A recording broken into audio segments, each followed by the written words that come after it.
Hey Bobby, how are you? I gotta move my chair because I feel so close to the screen.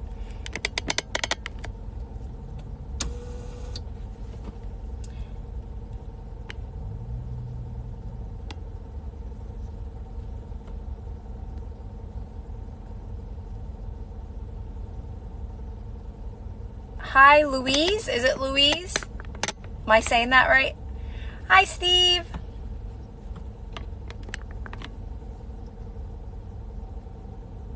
Okay, good. It's rainy. It's like been rainy for like four days here or something. Hi, Manny. Hi, Danielle. Aw.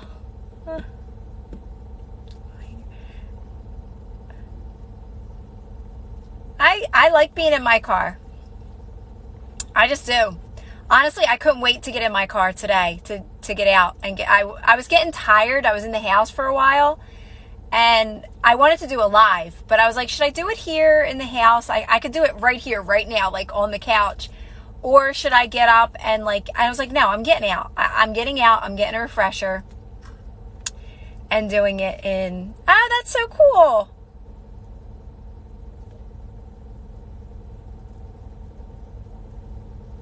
Just stay calm, Marie. I would just stay calm and use this to your advantage, like doing these practices to your advantage. Like that's just fear getting in the way. Whenever you're feeling like, sometimes things like that are for your highest good too, like losing your job, right? If you subconsciously aren't happy there. But if you are really happy there and you want to be there, then just get calm and it'll work itself out. You'll be moved to best case scenario. Does that make sense, Marie? Like sometimes you're being pushed out of situations for your highest good, right? It doesn't mean it's forever. Like you would get something better. But if you truly want to stay there and you're happy there, just do the practices. Just get calm. Hi, Kennedy. Thanks, David.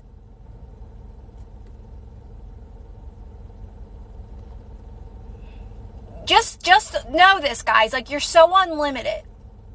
You're so unlimited. Okay. Always remember that. Use these anytime you're feeling fear around anything or you're upset or you're even slightly off, guys, use it to your advantage.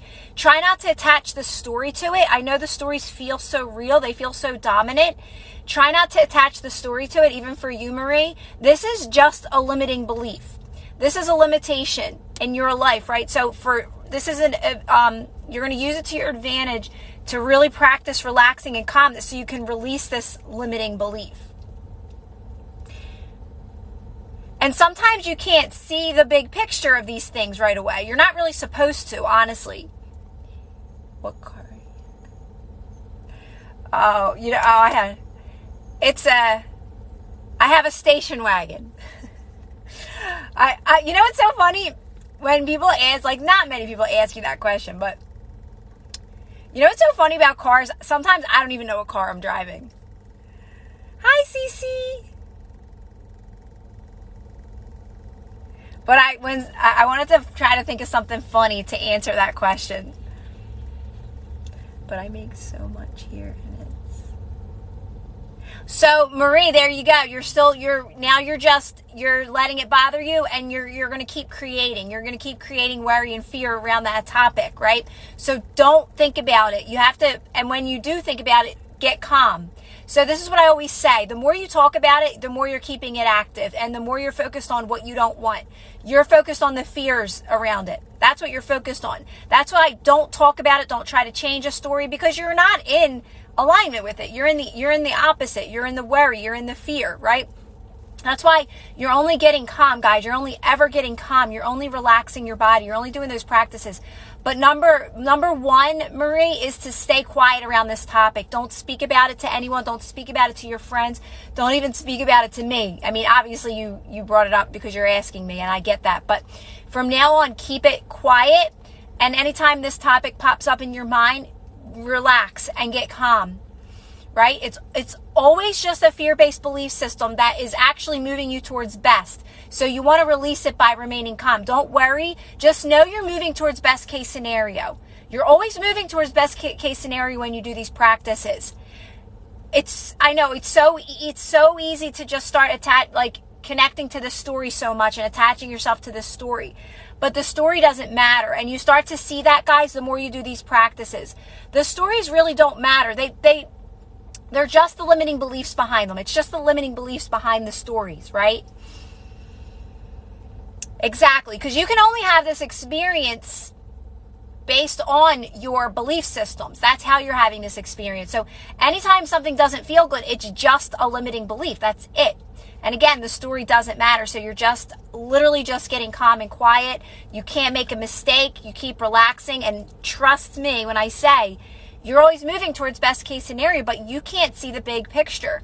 You just be consistent with these practices. That's all you're doing.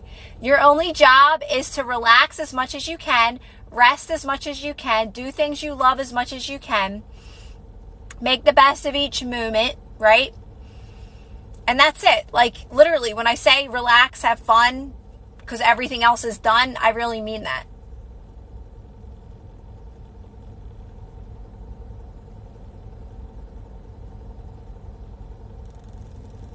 Exactly, Kennedy. You start to accept the circumstances and then you won't be. Yeah, it's so true. And that's such a powerful statement. And I'm going to pin what Kennedy said, guys, because this is really powerful what she just said. You accept where you're at, because when you accept where you're at starts to get better. So it really does come down to that when you understand what you know now. When you understand what you know now, accepting where you're at has to get better when you accept it. It's literally that simple. It has to get better. So just keep relaxing into this moment, making the best of this moment. It sounds like so cliche and like so simple, but it's all you're doing. Like really, that's it. I don't have to do anything. No, you don't.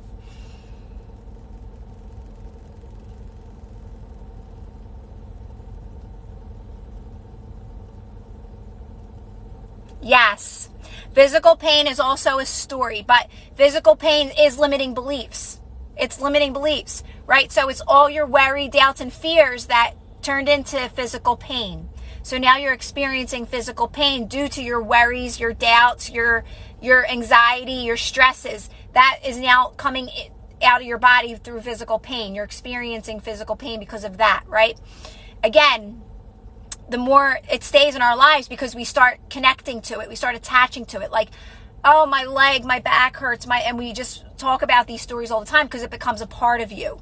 So yes, you stop talking about it to anyone. You stay quiet when you don't feel good. You relax, and it has to fade away because it's just a limiting belief. It just becomes a part of your life. It becomes a belief system in your life that I'm in pain, that I have pain, that I suffer from this, that I suffer from that. It just becomes a part of your life, right? Oh, Cece, I know. It's so funny because, like, I wear this, like, I used to open this up. Look, and I used to open up my Twisted Tea bottles when I used to drink a lot back in the day. So I have, like, all these, like, but I love this sweater. It's just such a cozy sweater. But I used to open up my Twist bottles with it. Yeah. I'm not going to say it. Guess what, guys? I got a free refresher today. I'm telling you, I always get free stuff.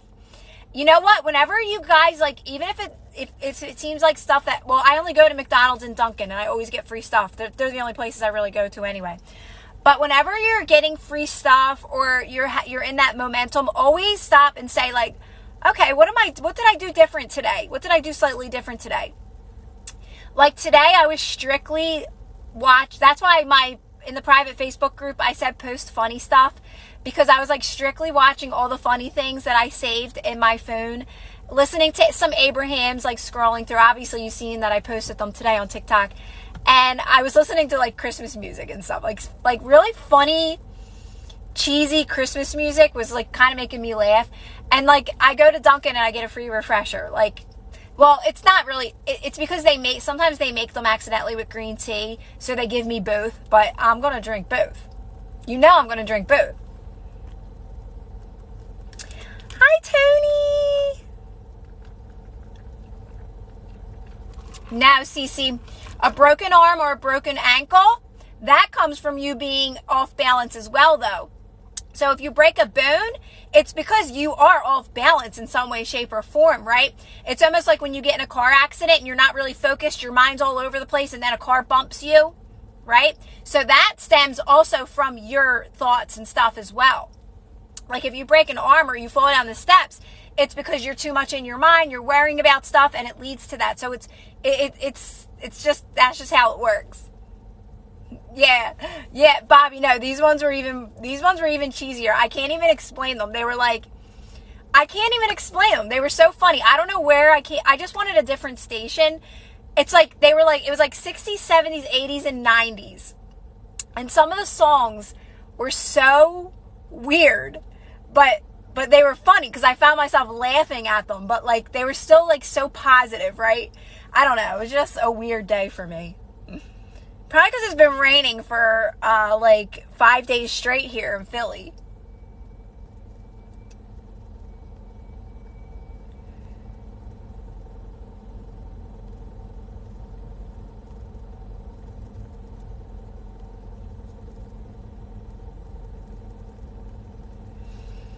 But Cece, that's the thing, you don't want to keep reliving that story though, and telling yourself that it's just so bad, I just can't ignore it. Well, I'm not really telling you to ignore it. I'm just telling you not to speak about it and to stay calm and quiet while it's happening. That's how you're going to release it. Otherwise, you just keep experiencing it. So it's like, now you know how to do this. So it's up to you to apply the practices. Like, that's what I always tell people when they say, like, I've been doing this for so long, or this doesn't work, or I'm like, listen, I just know what's worked through my experience and what I've learned through Abraham and like Bashar, and I just share it with you guys because it worked for me. Whether people want to stick with it and keep on doing the practices of relaxing and staying quiet and calm and making the best of where you're, and pretty much like Kennedy said, accepting where you're at, it just keeps getting better from there. And that's the only thing I can do, is share this information with you guys. But if you keep saying, I just can't ignore it, pain just gets so bad, and that's the story you want to tell, then that's the story you want to tell. I can't really stop you, right? And I'm not going to argue with anyone for sure.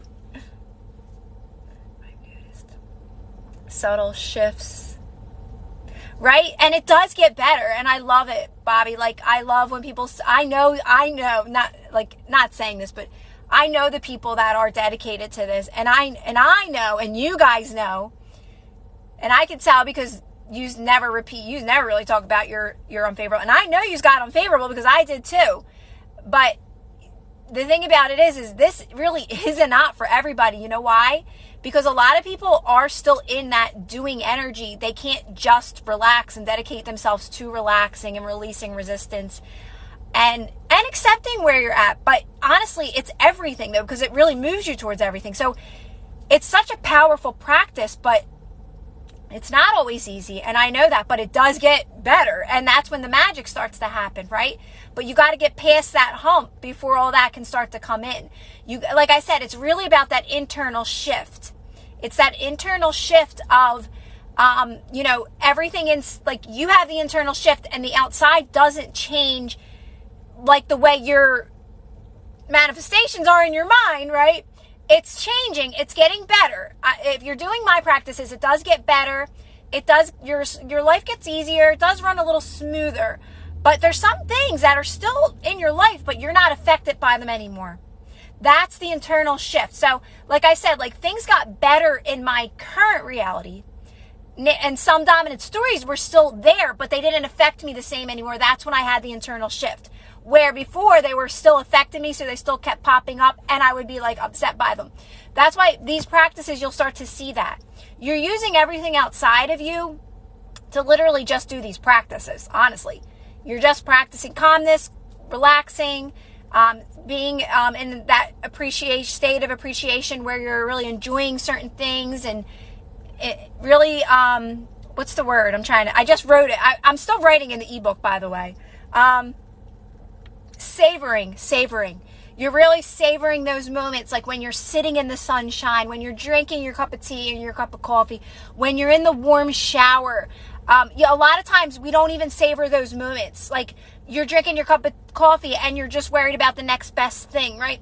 Don't do that. Try not to do that. Try to really enjoy those moments when you're eating something delicious, right? When you're cooking something at home, take your time and cook it at a slow pace, right?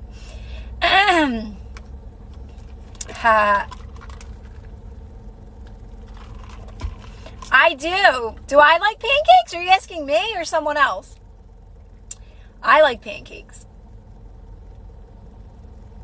Hi, Sally. What's up, Des? You can tell where people are at, and I used to try to over-explain, right, Kennedy? I know. Thanks, Eve. Right? Isn't it so? You don't have to over-explain anymore, and you don't have to figure anything out anymore. Do you think if we react, we can't affect the manifesting? No. You can't make a mistake. Reaction is important. Reacting is important. Reacting is very important because reacting is helping you practice relaxing. Without the reactions, you won't be able to practice relaxing. Without reaction, you wouldn't be able to know where you have limitations in your life. Reaction's a part of the process. You just get better at not reacting. You get better at non-reaction. So reacting is helping you. Reacting is serving you. You just keep practicing relaxing though. So when you react, when something triggers you or upsets you, you do the practices. You relax your body, you soften your body, you lighten your body, and repeat when it happens again and again and again. You can't make a mistake, but reacting is serving you. Reacting is helping you. Hey, Christine. Hey, Ashley. Everything is serving you when you know this. Guys, when you know this, what you know now, everything is serving you. If you're doing the practices. Right, Kennedy, right? You know what's so funny? When I was at my job is when COVID happened, and it was like I barely worked. You know what's so crazy, guys? This is good, actually. This just popped in my head. When I was at my job, I was really into this stuff. This is when I really was into this, and I know everything works in my favor. And because of COVID, my job, like a big part of my job when I was working there, was we were like had many days where we didn't work. It was like we were working 2 days a week, and I was really invested in meditating and stuff. I was meditating a lot. I was doing all this, trying to understand this, and I knew that was part of my plan. Like, to me, everything works in my favor. I don't think about it as like a worldly thing. To me, like, COVID happened for me. Like, in that moment, that was happening for me. Like, that's how I've always thought. I just always believe that the world revolves around me. I know that sounds really selfish, but I did. That's the mindset I had. What do you mean by you can't make a mistake, Cece? You can't make a mistake if you're practicing non-reaction. I don't want to say like if you don't practice it, but yeah.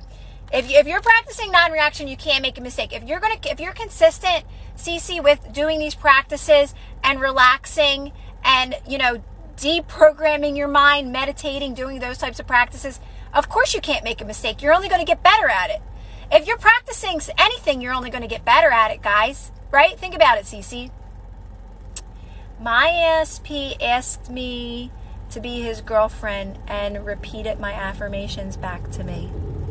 That's cool. I don't do affirmations or any of that. So, but that's cool for you if that makes you happy.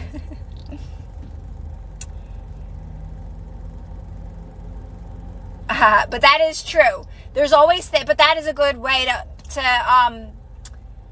to explain it, Nez, is that there, or Abby, I never know how to say that right. There is always things happening. You just can't see it, but you're not supposed to know. You want to stay in your own lane and focus on yourself and feeling good on your own, right? Exactly. But that's what I've learned. That's what I mean, Bobby. Like, I just always felt that. It was like, it always works out. Like, I wanted this day off, and now the whole office got closed down on Friday. Like, but that was like even before I kind of knew this, and then starting to understand this, right? Now I know it does, because you're having your own personal experience, right? This is your own personal experience, and it's with your own belief systems.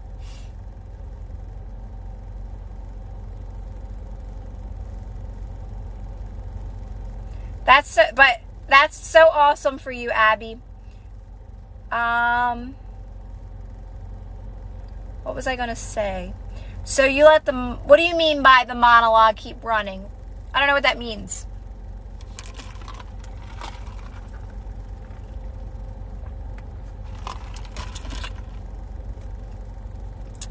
If you want to explain that a little bit more to me, I can respond to it, but I don't understand what you mean. Does that make sense, Cece, though, in the fact that you can't make a mistake if you're practicing non-reaction? Like I said, if you're practicing non-reaction, you're only going to get better at non-reaction. And what's on the other side of non-reaction? Your freedom. Everything that you want. Everything that you want. Like the voice in your head, mine is always going off. No, so for me, Angelina, it wasn't about trying to stop my thoughts. It was more about remaining calm and quiet.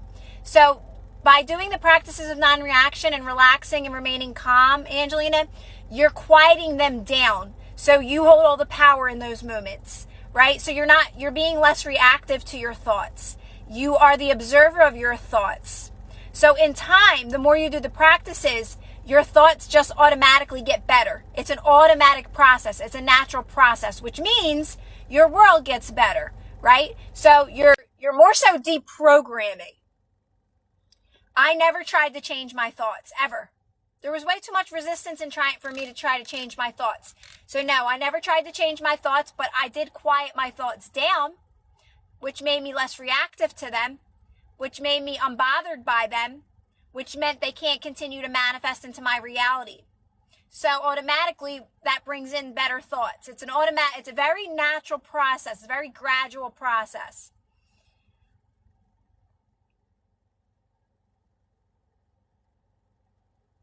The other way around for me, I didn't resonate with it at all. It felt like I was back in work. I felt like I was doing a job. When I was doing it, I did them. I can't even tell you how short-lived I did affirmations, because I was like, no, at first I thought it was all fun. And then I was like, this is what I'm going to do for the rest of my life. These affirmations, like this, it felt very limiting to me. It felt very limiting. How do I get rid of intrusive thoughts? I know will not come true, but so you don't have to try to get rid of them. What I just said is you're just getting calm. You're relaxing your body. That's all you're ever doing. Whenever anything upsets you or you feel off, you don't have to change the thought or flip the thought or persist in a new thought, because guess what? You're not really doing anything. You're actually still focused on the opposite. That's all you're doing is feeling the opposite. So you're just softening your body. You're relaxing in those moments. When you do that, the thought has no power. So just know that by you softening your body when you have an intrusive negative thought, guys, that thought has zero power. You hold all the power in that moment. Just look at it like this. Intrusive negative thoughts, unfavorable stories and circumstances are very dense. They're hard. They're heavy. So you're going to do the opposite. You're going to soften your body. You're going to relax your body. You may have anxiety. You may still not feel good, but it's still working if you're relaxing your body, if you're softening your body. If you're breathing, it's still working. Yes, Susan, yes. It's like saying you're not worthy, right? It's like when I'm saying that I am worthy and I am amazing, it's like saying I'm not. Why am I even saying that? Because I already am. I always found it very contradicting too, Susan. I agree with you. I agree with you. And that's just me. That's just me, guys. I mean, everybody can do what they want, but I didn't resonate with them. Any advice for manifesting? So I always say don't. I don't like, I found it very limiting, and it keeps you in a cycle, right? Because time really doesn't exist. When you're rushing things in too quick, it's going to be a very temporary happiness. It's a cycle that you want to get out of. You really want to just let things come in the way they're supposed to, in the right way, and just let them unfold. Make it about you feeling good. I've done it, but it's very temporary. It's a cycle, and it really doesn't get you out of what you don't want. It's you just wanting to fill a void. When you want something on a time crunch, it's you just wanting to fill a void. I know from experience, right? So yeah, you get it. You're happy for a little bit and you're right back in that cycle again. So I don't recommend that. I tell people just to be consistent with non-reaction. You'll be led to everything in the best way possible. Trust me. This is the way you want to do it. Hello. What can you say about, I don't know what that is. Does anybody know what that is? Faz's pinned comment about Helene. I only listen, I'm just going to put it out here, guys. I only listen to Pashar and Abraham Hicks. They're the only people that I follow when it comes to manifestation.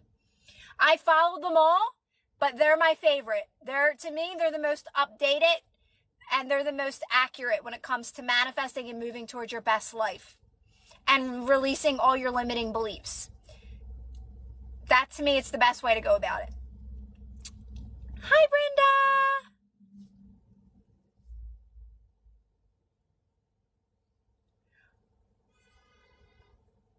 I don't know. What car do I want? I'm not a big car person. It's so funny when I always say that. Like, I was never a big car person. I would always be like, I'll just get any car. Like, just give me all right, I'll move on to an SUV now. Like, I've had like all different, I've had minivans, obviously, because I have kids, but, I always say now, like, I picture myself in a really big SUV. Like, I want a big SUV. If I want SB to ask me out to hang out, what do I affirm? I don't do that manifesting that way, user. You're not doing anything. You just know you're moving towards best case scenario when it comes to this relationship, user. And you really want to focus on yourself and feeling good on your own, filling up your own cup, being your own best friend, and doing those types of practices. That's what's going to lead you to the best case scenario when it comes to a relationship, is you being fulfilled on your own. SPEC method is her manifesting method. SPEC stands for selected. I have no idea. That sounds like too complicated for me, Faz. Sorry. I don't know that. I practice non-reaction and that's it. I practice relaxing. That's my method. I'm all about simple, easy manifesting, and anything that's making me think too much is too much for me. That was too much for me. No offense, gay. Some people like that stuff. Some people like to research. They like to learn how the subconscious mind works. They like to learn. I went down those paths. That's just not for me because you don't need it. So I'm always, what's the easiest way? What's the easiest way? What's the easiest way? And it always leads me to just relaxing. You got to relax. You got to practice non-reaction. That will do all the work for you. Practicing non-reaction, it will do all the work for you. Literally, relaxing. And what is non-reaction? It's relaxing. You got to make the shift to get into flow state, to allowing mode, receiving mode, solution mode. That's the shift you're making, and you want to learn how to practice being in that state all the time. That's alignment.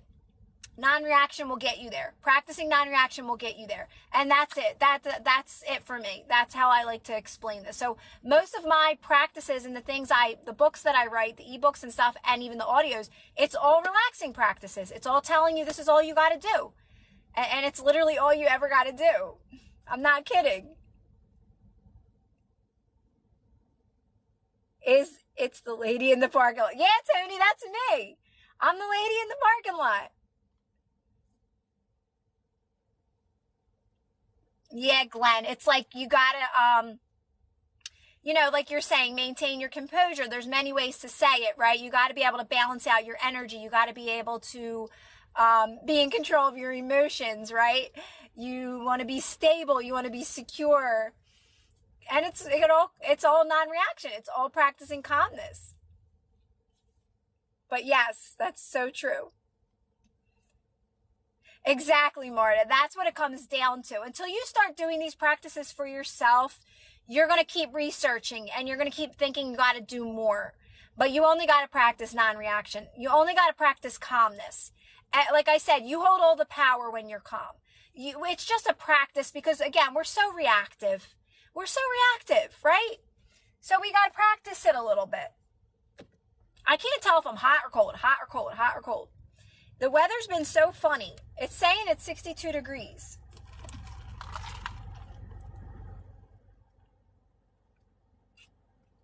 Like, it's all about forward movement, right?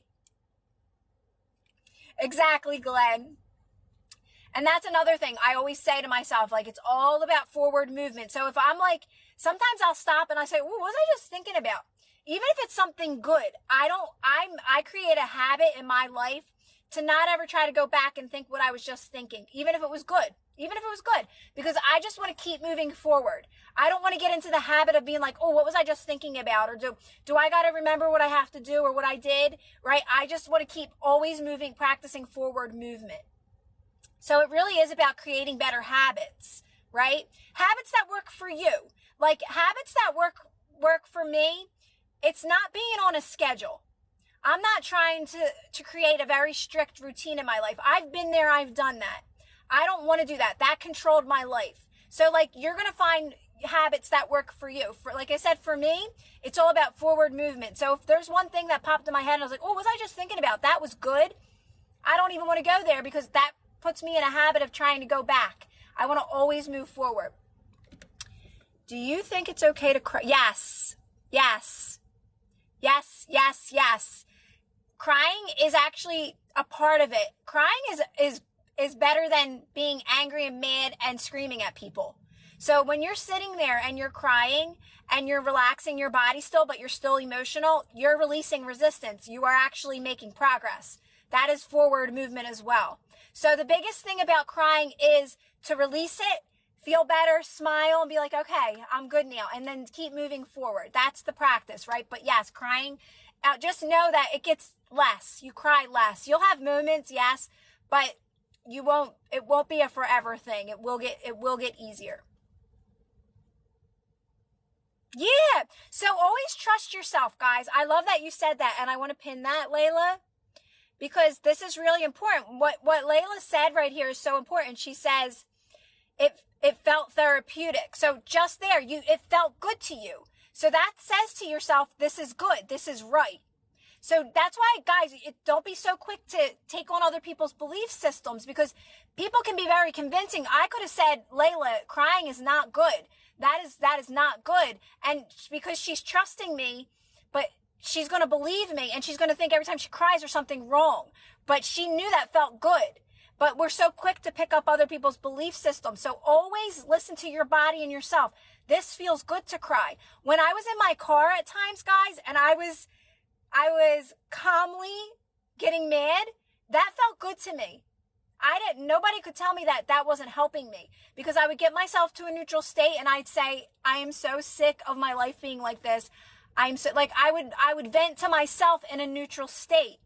But someone else may say, or if I would have listened to Abraham and took that on as her saying like, no, don't do that, or anyone, I would have believed it and I thought there was something wrong with me in that moment. But no, you got to trust yourself. That's very important in this process and in this journey is to really know this feels good. In this moment where I'm crying, it actually feels good. So if someone were to say like, no, you're wrong, crying isn't good, you could go, no, I don't agree with that. So you want to be able to trust yourself. Exactly, Kennedy, exactly. You know, guys, and it's so true, guys, like what Kennedy's saying here, guys, like, there's a lot of crap we're releasing, a lot of these fear-based belief systems, so give yourself way more credit. You have come so far, you show up for yourself, you know, you're consistently showing up for yourself, and you're doing the inner work, and you're moving towards everything that's best for you, and you know what, I don't want to say not everybody can do it, but not everybody can. Some people get lost in their in the fear, they get lost in the anger, and it's just easier to get lost in that. So really, like, you trust me, you guys are doing amazing. I know, Layla. That's why I always say, Layla, like, and guys, like, don't do anything to manifest. You don't have to, first of all. And it just creates so much more resistance in your life that's unnecessary, right? You don't have to do it that way. Things will unfold so beautifully for you in a way that you could never create. You could never create for yourself because, again, we're so limited in this moment. And do these practices for a while. You'll start to see things unfold in a way, again, that you couldn't even imagine, right?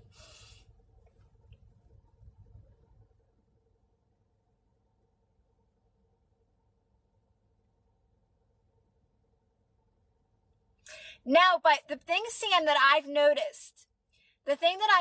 like, yeah, like saying, like when you just said we can't fix people, you can be such an example to others by doing these practices. You won't see it that way because I see it with my own kids.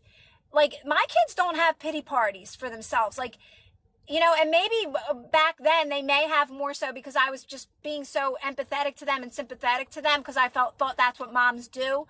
But the more that I am still there for them in a different type of way, in a more of a stable way, they don't feel sorry for themselves anymore. Like, like my daughter, she has a cold and she's just like, so, I got a cold, I'm not feeling so good. I'm just going to rest. And she's not like asking for anything. She's not asking for sympathy. She just knows she'll get better. And, like, just, I've seen such, you doing these practices, you are an example to people. So just don't be so quick to think that, like, people can't change because they can. And the more that you stay positive and, show them that they have access to this as well by not even having to preach. You don't have to preach. Just be it in people's lives, and don't always feel bad for people because that's actually disempowering when you're feeling bad for people. I know that's part of that we've been taught that, right? But that's actually disempowering. So it's more so just like if my kid comes to me and says like, oh, this isn't working or whatever, like I don't feed into that. Right? I kind of just like change the subject, or I help them see it in a different way. And they're learning from those practices, right?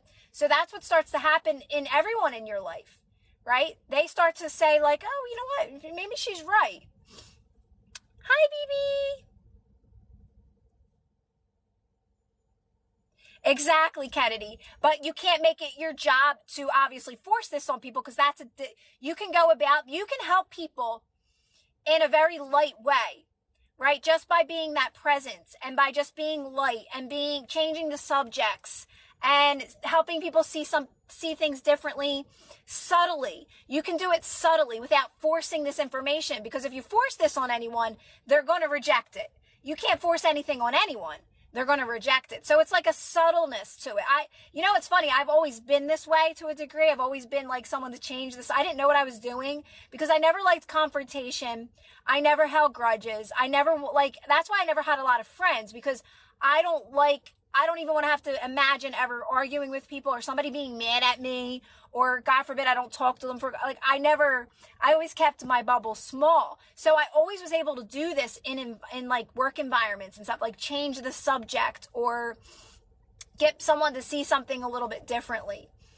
So so you realize that more you do these practices, that's what starts to happen. You're able to like change the subject, or kind of like sometimes like I'll walk away and they'll be like, oh, I wonder why she, like, I'm not being mean walking away. It's like, yeah, I'll go play with the kids or something. Like I'd rather play with the kids than I don't want to be talking about politics or what's going on in the world. Because honestly, I don't know what's going on in the world. So I can't participate even in those conversations, even if I wanted to, because I have no idea what's going on in the world.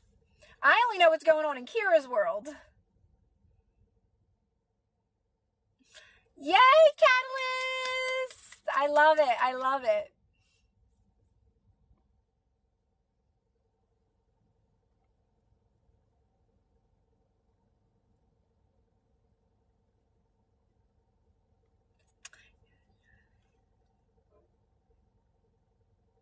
I know, Cece.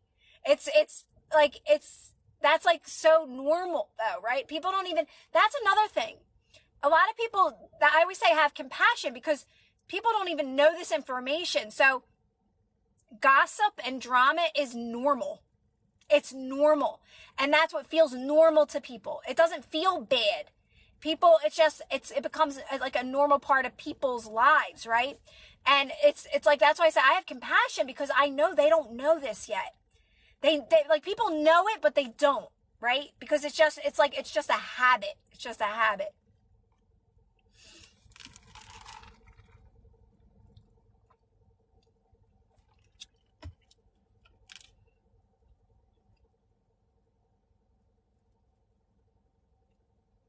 Yes.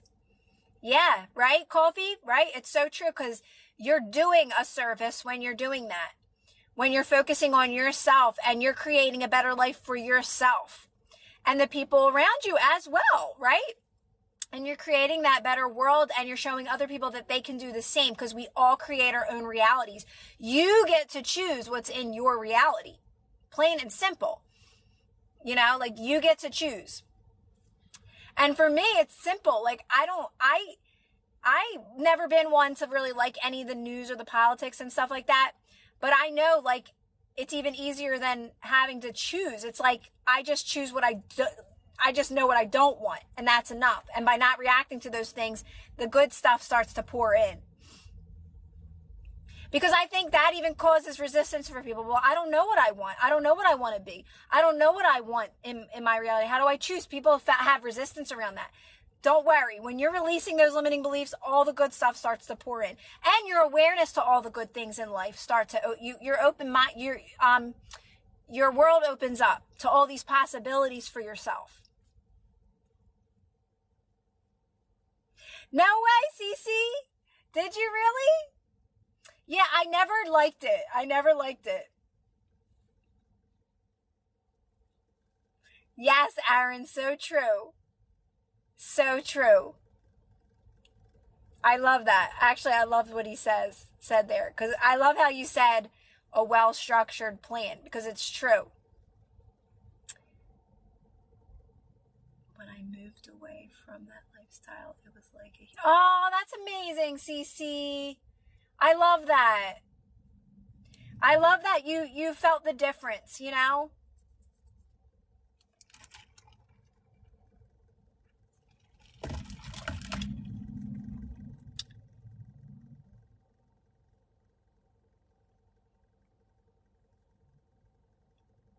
I know, me too, Kennedy. I get so excited when I start seeing things open up in front of me and all the possibilities, and I believe it now because I'm at that point where I know what I'm moving towards. It's so exciting. It's so exciting. To me, that's the magic part of it. How do you not take things personal, and how does that relate to resistance? Diab, so you have to practice not taking things personal. Honestly, plain and simple. In a very simple way to explain it, you really got to practice that. You got to practice remaining calm and quiet when you're taking something personal. Because remember, nothing can affect you, Diab, but you got to build up the resistance to not let it affect you, right? So when something is happening and it's upsetting you, and that's you taking it personal. So in that moment, just get calm and quiet. It gets easier. Trust me. You will laugh it off eventually. You will laugh these things off. And what starts to really happen, Diab, is that you don't really experience it in your real life. I'm telling you, your whole perspective will change. So for now, Diab, just keep relaxing and staying calm and quiet when you're taking something personal. Get very calm and quiet. You're going to get a different version of people, especially the ones that are dominant in your life, that you take things personal and they cause a reaction out of you a lot and trigger you a lot. The more you do these practices around those people, especially, you get a different version of them because you're not reactive anymore. You're not triggered anymore. So they don't do that anymore. They can't. Energy. Remember, like I said, guys, energy doesn't lie. It's always a mirror reflecting back to you where you're at. I'm telling you, get a totally different version of them. Watch it happen because it's actually fun.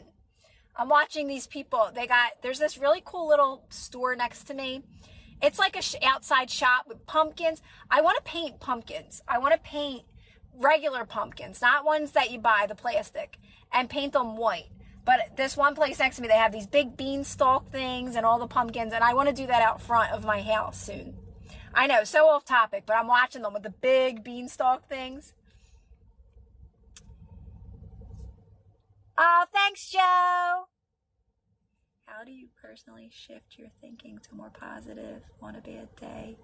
So for me, Lynn, I'm going to be honest, I don't try to do that. That's the thing.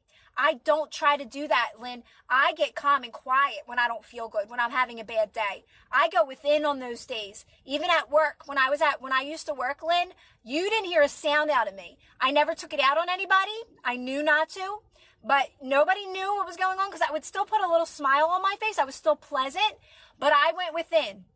That's what I did. And that's what starts to shift your energy, is by you just getting calm and quiet when you're trying to feel better. It's efforting, and it's the harder way to do it. And I feel like it's very, you kind of just go back to old patterns easier. So you want to make it a gradual shift. So anytime you're not feeling great, calm and quiet, that's your superpower in those moments. That, no problem. I did used to try that though, Lynn. I used to be like, all right, we're going to be positive right now. And like, I would do it, but there was so much effort in it, and it was like short lived. It was almost like my battery was getting drained. That's a perfect way to explain it. So whenever I was trying to be positive, even when I knew this information, because I was still trying to understand it, I was playing around with what worked, what didn't. So I would try to be positive because I was a pretty positive person for the most part. My battery would be drained. So I was putting all this energy in, and then by the end of the day, like at work, I was exhausted. So I found it so much more beneficial to just calm and quiet. I'm still pleasant. I would move at a slower pace. I would take my time. Sometimes I would even cry. I'm not going to lie. I would take a moment, go in my car, go into the bathroom, go into a room, and I'd say, I just need a moment. I wouldn't even tell anyone because I could just sneak away. And I would just let out a little resistance and move on. Or I would get in my car sometimes after a long day where I was like feeling like that, a little off. I would calm and quiet, get in my car, maybe have a little cry again. But again, you just keep moving forward with this. I can tell you guys, you will move through this so much quicker than I did because I was still trying to understand this stuff. But now I know how easy it is. You just got to keep relaxing. You got to stay quiet. You got to stay calm. You got to stay quiet, calm, and relax. Do as many relaxing practices as you possibly can. And remember, those moments of appreciation are important. They're very powerful. It's like when you're enjoying things, like your cup of tea or cup of coffee, things that are funny, laughing with your friends, cooking a meal, those types of moments, sitting in the sunshine. Those moments are really powerful, and they'll get better and better and better the more you do this. It's like, it sounds so silly, some of the things I say, but these things are so powerful. It's like our world is filled with so much information, but you got to get back to the basics. You got to get back to simplicity of how easy this truly is.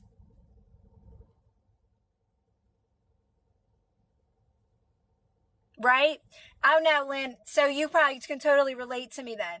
So you probably are similar to me in the fact that, yeah, it's like you want to feel good because you know what it's like to feel good. So it's like you're doing everything and now we know this information, so our lives get a little flipped upside down a little bit, right? And now it's like we're relearning it again. I almost feel like I was relearning my life again, because I was always positive. Granted, I had many limitations in my life. I was keeping myself stuck where I was at because I didn't know I could have more. I didn't know this stuff. So I had to wake up. I had to. But I was a happy person. I know what it felt like to feel good. I always wanted to feel good. Like I loved family, friends, laughter. Like I just knew how to have fun. I was an uplifter. I was a positive person. So when this information came into my life and my whole world flipped upside down because of it, I almost feel like I had to relearn it again. I almost feel like I had to relearn all this all over again. But I'm also able to explain it to you guys. I wasn't able to be myself back then. So I would never been able to do this back then, not knowing what I know. I wasn't able to be my true self. I was pretty authentic for the most part, but I would never be able to sit and talk about this stuff to you guys. Not without being too much in my mind.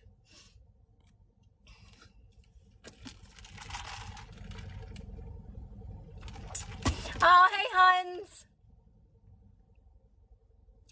I wouldn't say I felt born again. I feel more alive now though, Cece. Now I'm starting to feel born again. But I always was happy. So like I was enjoying my life before all this. Well, not to a degree. I mean, like I said, I hit the wall just like everybody else, but I'm feeling like myself again, but new and improved, if that makes sense. So Lynn, I don't meditate anymore because it's easy for me to meditate. I know that sounds weird, but it's very easy for me to quiet my mind, Lynn, but I used to meditate a lot. A lot. Like I would always take 45 minutes before I went to work to meditate. I was just one of those people. I was always extra, like especially when it came to this stuff. Like I just wanted to get it. I wanted to understand it. I wanted to move through it quickly. So I did, but now I don't need to like actually meditate. Like I don't need to sit there, but it's easy for me to do that though too. So like I can quiet my mind when I'm getting ready in the mornings. I'm connected. I can like, even when I make videos, I'm connected because I listen to that. I pick up on that guidance very easily, but I also did meditate a lot. So like I do feel like I'm receiving messages. Like when I'm making videos, I always take that pause. So now it's like I don't really have to meditate as much because I feel very connected, if that makes sense. But I used to. Yes, I used to. Yeah, Christine. Yeah, so like, you get, and like I would say, if you guys are doing, like, you're going to get there a lot quicker than I did because now I know. Now I understand that even just moving through your day slow, like Christine said, you're connected. When you're doing things in silence, you're connected. When you're sitting and you're just relaxing, you're connected. Even if you're scrolling through TikTok and you're real relaxed and cozy on your couch or in your bed, you're connected, guys. That is a form of meditation. Like Abraham says, and I know I'm like a repeating parrot sounding like her, but a state of appreciation, which to me is enjoying those moments. How powerful are those moments when you're in a warm shower and the sun's coming down, shining on you, and your feet are in the water, or you're in a warm tub, or you're drinking your cup of tea or your cup of coffee, you're in a warm blanket. Think about those moments. They're so powerful, so more powerful than meditation. If you can sit in the chair and just exactly. Yes. Yes, if you can just sit, Linda, and you can just soften your body and relax your body and just kind of like sit in that silence for a little bit, you're meditating. Meditating, because of the word, it always sounds like it's something like so spiritual, like meditation. I need to set up my room and get my candles. I mean, you can do all that. There's nothing wrong with that if you enjoy all that. But it's really actually very simple. It's just, again, for some people, it does take a little bit of practice, but you'll get it pretty quickly. The more you combine these relaxing practices, and if you add a meditation practice, you'll get it. You'll be meditating in 2 days, literally. Just keep relaxing, keep resting, moving slower, breathing slower, and enjoying those moments, like when you're in that state of appreciation.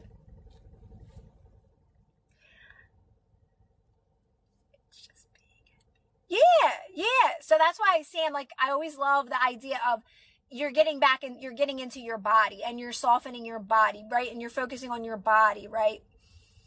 And I love, like, I see things on cars that stand out. Like that one car just said above all, like so random, but that was funny. She answered Linda's question before. Yeah. I used to always fall asleep too, Dennis. To me, that felt like progress. I felt like I was still making progress even though I would fall asleep when I meditate. You know why? Because, guys, I would get up and meditate again. So if I was meditating and I would fall asleep, I would wake up and meditate again. So I always kept sticking with it, like just constantly.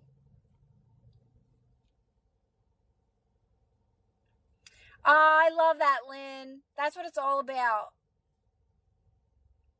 I'm reading what you said. You're just life being better because of Abraham and just listening to the teachings and Neville, and you can even imagine being, yes, Ariel. I think that's what I wrote in I think maybe my first book, Ariel, that you can just visualize yourself around your family around the holidays.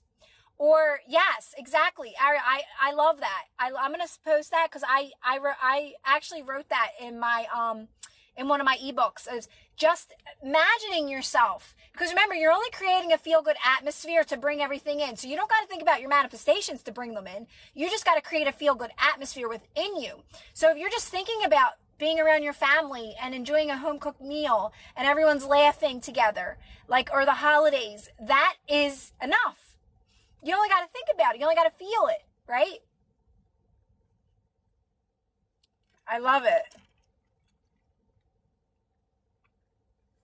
There's so many things you can do.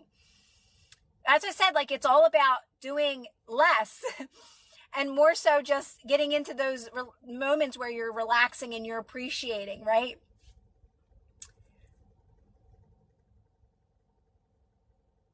So I don't know, because I stopped listening to Joe, because I actually don't resonate with him as much as I used to. Now, Joe got me to where I am, and a lot of what Joe says I absolutely love, but I don't believe you have to feel rich before you become rich. You don't have to feel wealthy before you become wealthy. You don't have to feel married before you're married. I don't believe that, because that's not how my life has unfolded. For me, it's a very gradual change that you don't even realize is happening when you feel good first. So for me, it's not about that. It's not about feeling your future. It's about literally just feeling good now. And then your future starts to unfold, because there only is the now anyway. So that's where I don't resonate with Joe anymore. And I love Joe. And let me tell you, Joe saved my life many times. And I've listened to Joe. I listened to all of them, guys. They all helped me. But I love Abraham Hicks, because Abraham Hicks straight up says feel good first. And that is her message. And I like that message, because we think that these manifestations are going to make us feel better, but they're not. You're going to keep searching until you master feeling good now in this moment, and alignment and allowing mode and receiving mode. You're always going to be on a cycle, and you're always going to be searching outside of you. And Abraham, to me, is literally the best teacher. And I love Bashar too, but I connect most with Abraham, because she's really saying you can have it all. And that's enough for me. And you only got to feel good now. So my goal is to feel good now. My goal is to feel good as much as I possibly can.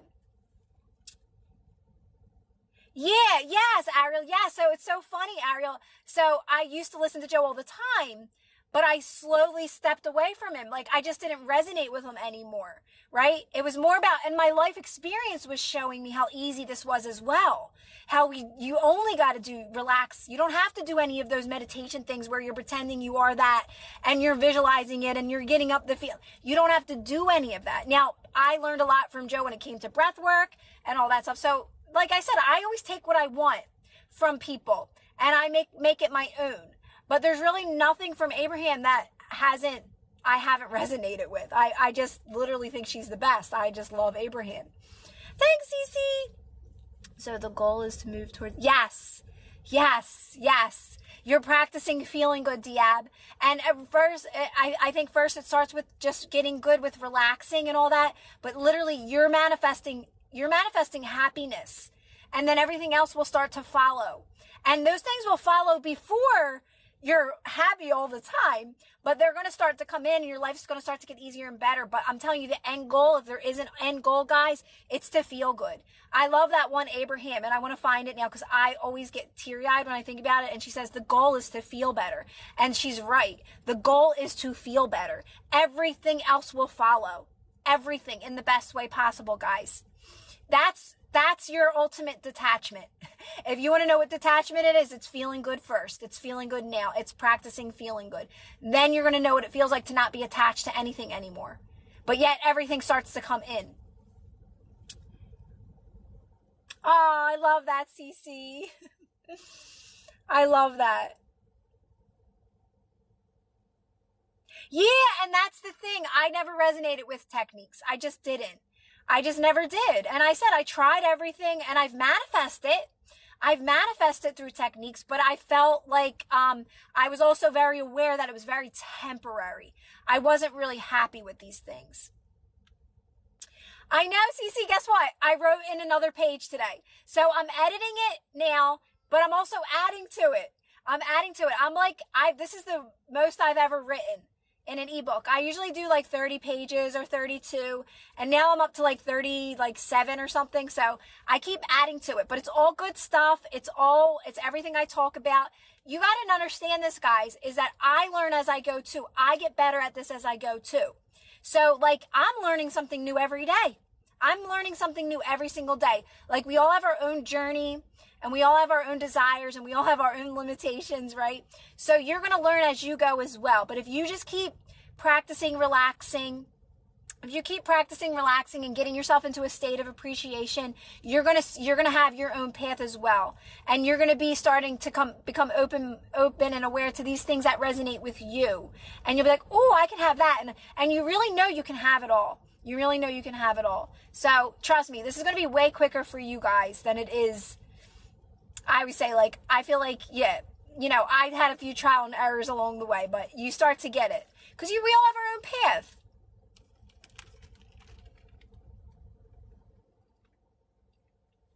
I had a really good memory today. Do you know, I was always like the one that, I always wanted everybody to be happy when I was little. I always wanted like everybody to be laugh. I never liked when people weren't happy or they were in a bad mood. So I would always try to get like my brothers out of a bad mood or people out of a bad mood, right?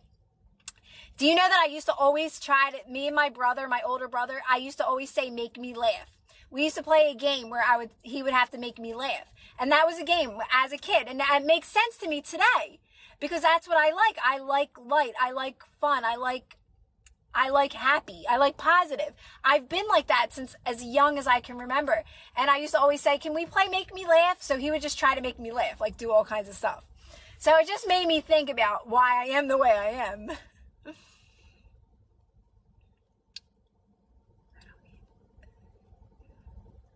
Yeah. So Kennedy, it's like one of those things that, you know, the manifestation sometimes takes us down, right?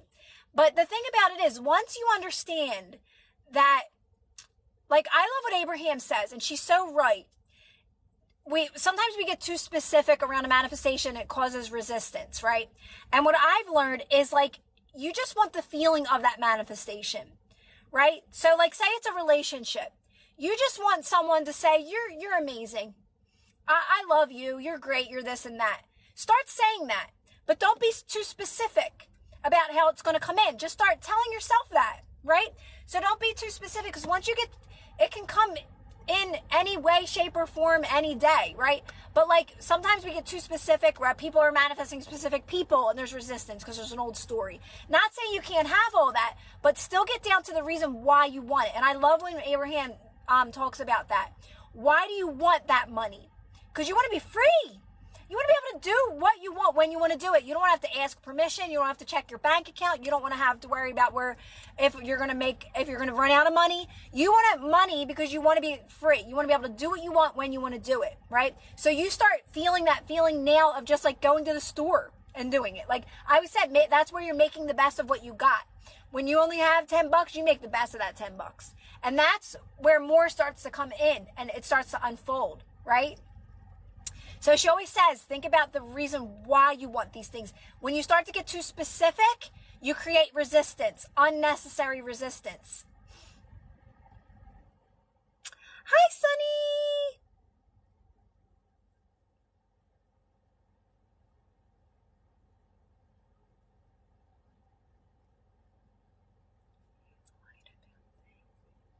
Exactly.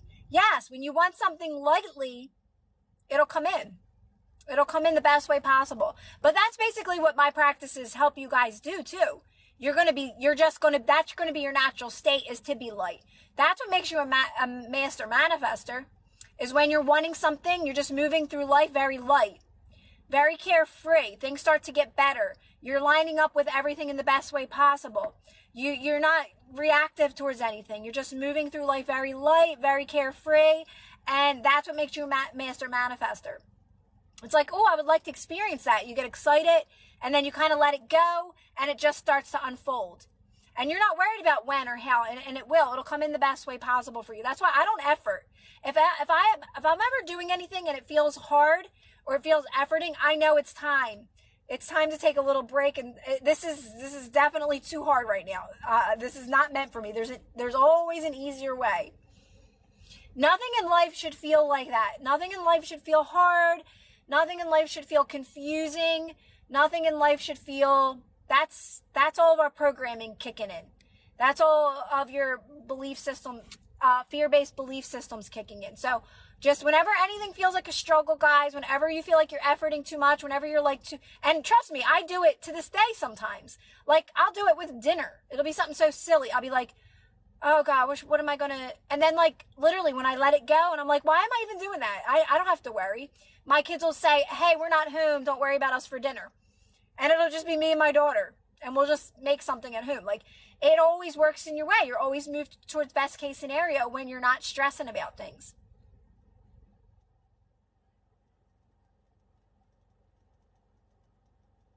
Yeah, so it's funny. I don't even resonate with that anymore.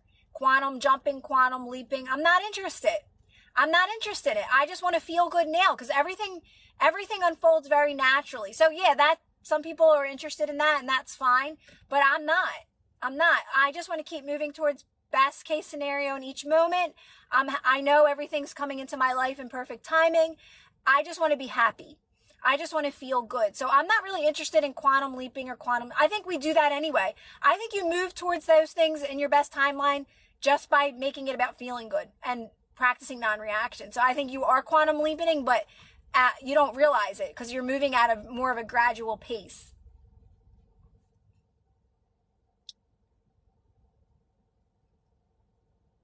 Exactly, Kennedy. Exactly. And what happens, Kennedy, and I've noticed, is that your manifestation does start to come in. It does. Just trust the process. Trust what you're receiving. If it's feeling good. If it's not, drop it, and just get quiet. But if it's feeling good, just let it. That's the story being told to you. That's the story unfolding, whatever that may be, any way, shape, or form, right? Do you have to go to the movies you watch? Relax. Wait, do you have go to movies you watch when you're relaxed or trying?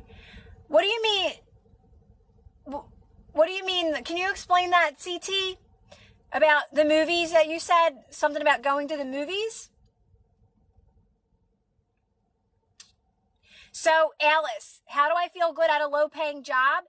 Is by knowing what you know now. You know you're unlimited.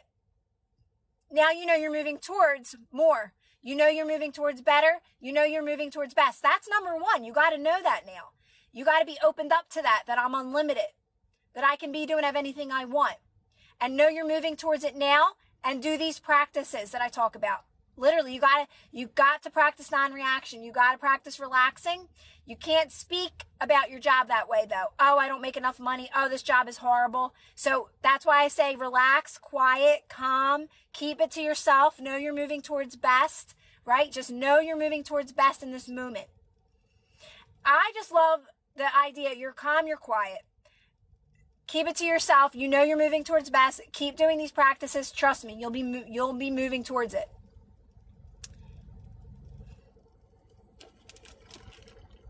Oh, yeah. Thanks, Christine. So, CT.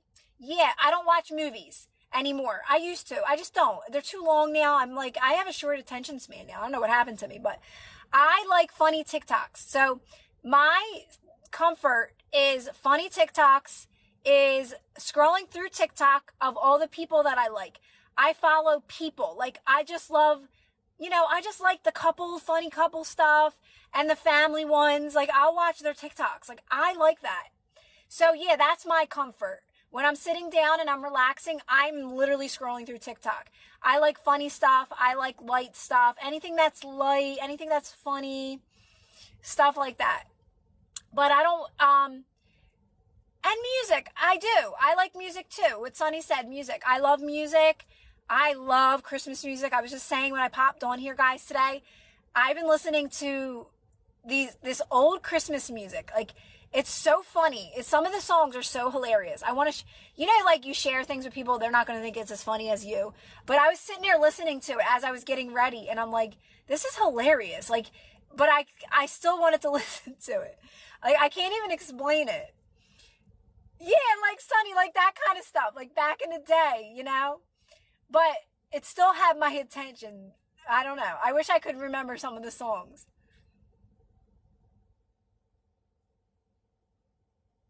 Now you gotta stop manifesting them.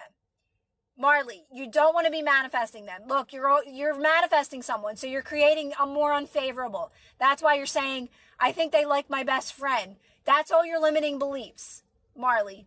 That's all your limiting beliefs. You're never doing anything to manifest. Never do anything to manifest. That's what creates all these unfavorable stories and these more circumstances. You're adding to the already limiting beliefs you have. That's why you don't do things to manifest. You just know that what you want's done, Marley. You're moving towards it in this moment, Marley. But you literally cannot focus on this relationship and this person. You gotta focus on you. You gotta feel good on your own. You gotta be your own source of happiness. It's all about self-empowerment. You can't be seeking outside of you for validation and needing something to make you happy. You need to feel good on your own. You need to be able to realign on your own. You need to be able to feel good no matter what's happening outside of you. Like I say all the time, why do you want a relationship? You want to feel good. You want to have fun. You want to grow and expand with somebody. You want what you deserve and you desire. So take the person off if you can. Don't be so specific. It's going to come to you in the best way possible. I know a lot of people are so fixated on the specific people thing, but you can get that from anybody, right? Just focus on yourself, feeling good on your own, right? There's millions of people in the world that will love and take care of you and be the relationship that you desire. And it might be that person. It may be that person, but still, make it more about you, just loving yourself, feeling good on your own, because you're so attached to this unfavorable story and you're creating more limiting beliefs around it with this person because you already have a dominant story with this person and you're focused on this person and it just creates so much resistance. So if you can just really know that what you want out of a relationship exists for you right now, and you can start imagining that now even and saying like, oh, being treated like a princess or prince or whatever. And you start doing that for yourself now and focusing on yourself, filling up your own cup, being your own source of happiness. That will come in. That will come in. And trust me, you'll be happy. I think we deserve anything we possibly want because we're unlimited, Jericho.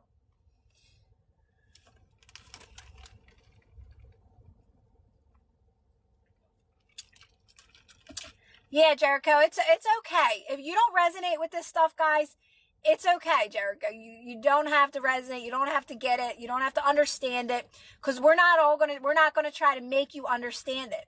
Because that's the thing. You have your belief systems and we have our belief systems in here. And sometimes it's just not a match and that's okay. That is a cool name, Cece. That is a cool name. I love that. I love that, Cece.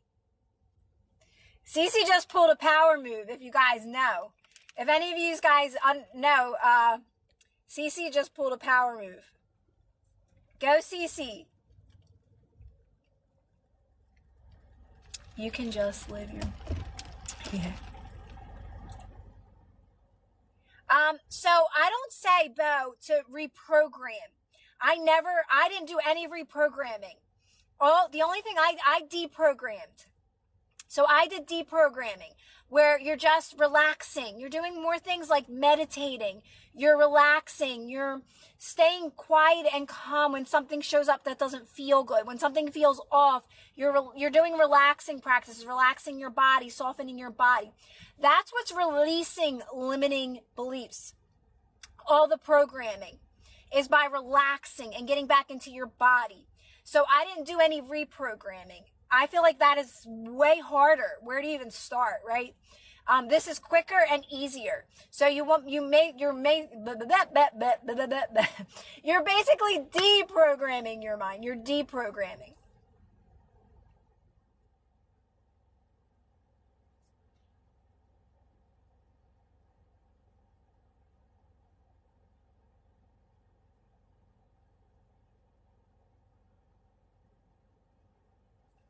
So this drink is a strawberry refresher.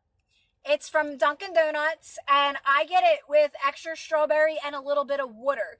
You can get it, because I got 2 of them today. You can get it with green tea. It'll look like this. So see the difference? See how it's like, it's more red with the green tea. And it's more pink. I don't get it because it's pink. I get it because I don't like green tea. But yeah, that's what I get.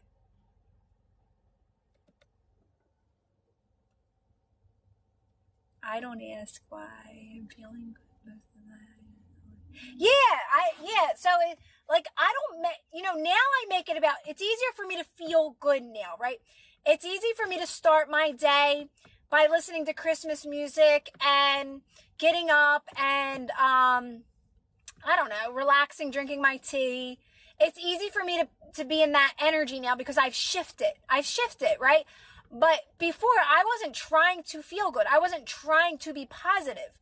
I wasn't doing any of that. I'm just referencing to what Linda's saying. She's like, I don't ask why am I feeling good or focus on that.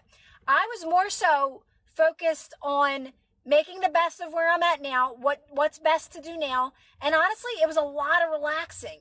It was a lot of releasing things that don't serve me, right? That was my practice. My practice was non-reaction in the beginning. My practice was catching those moments when I'm trying to figure something out because I don't have to figure it out. My practices were me being aware of when I was letting something bother me, right? When I'm still arguing with something that doesn't even exist because nothing is real anyway. I'm recreating it, right? So that's where these practices are so helpful, when you're practicing calmness and relaxing and moving slower and getting back into your body and moving in silence and taking your time. That's you catching those moments when you're making this too hard, when you're trying to figure something out, when you're too much in your headspace, right? That's deprogramming. You're deprogramming your mind, and you're just shifting the energy to, okay, now I feel better. Now I'm relaxed. Now I'm calm. Now I'm moving to the next best thing. Like I said, it doesn't matter what you do. Is there a best thing to do? I guess you could say there's a best, but there's also best case scenario for anything you choose. So I feel like you can't even make a mistake on what you choose, because I've challenged that. I've challenged that many times. Like, you can't make a mistake. It's just get calm. You'll be moved to best case scenario in every scenario.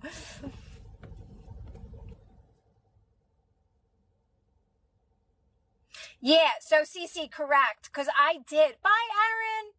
Have a great day. I agree, Cece, cause breathwork did in the beginning. Breathwork was my saving grace because I didn't understand any of this in the beginning, and I was like not trusting the process all the time. So breathwork really did help me settle down.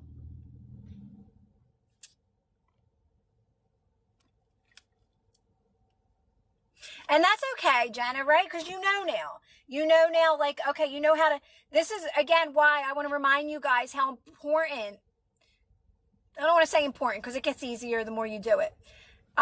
How helpful it is to do the relaxing practices, because you're ahead of the game when you're doing relaxing practices. You don't pick up the negative momentum or get into those spirals when you're constantly relaxing your face, dropping your shoulders and taking that breath out and keep doing it. That's why I wish I could do it more, like on here. And that's why I say get the audios, because I remind you guys all the time, but I want to remind you guys, if you just keep doing that throughout the day, you are on your A game. You're catching those moments before they happen.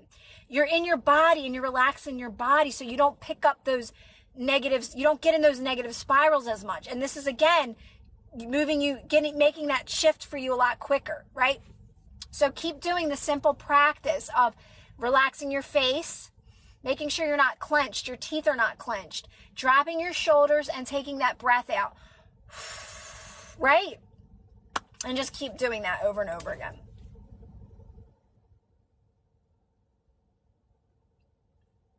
I can personally say it took me a couple months to slow it down. Right, Sonny? Right? It does, Sonny. It does. You know what? Even me sometimes, I'm such a fast-paced person. I really am. Like, I don't think fast-paced is bad, right? I have my moments where like I'm so easy for me to relax and be lazy. But when I am on the go, I'm on the go. Like I'm in and out of the food store. I get what I need to get. That's my nature. But even then, I'm like, girl, chill. Like, chill. It's all good. Like, I'm already flying out of the parking lot and I ain't even got my seatbelt on. I'm like two personalities. I can be so calm and chill, but I can also be like, all right, let's get this done, right? So in those moments though, I say, all right, girl, chill out. Like, you're going home. Like, you know, it's not like you got plans. It's not like you got to be somewhere at 2 a.m. And I talk to myself and I'm like, and I stop. I actually stop. I will actually pull over for a second. I will stop. I'll put my music on. I'll put my seatbelt on and I'll say, okay, like so like even for me, I do all these practices. I'm not in a bad space when I'm doing it. It's just, I start getting into those habits where I'm just like speed racer again.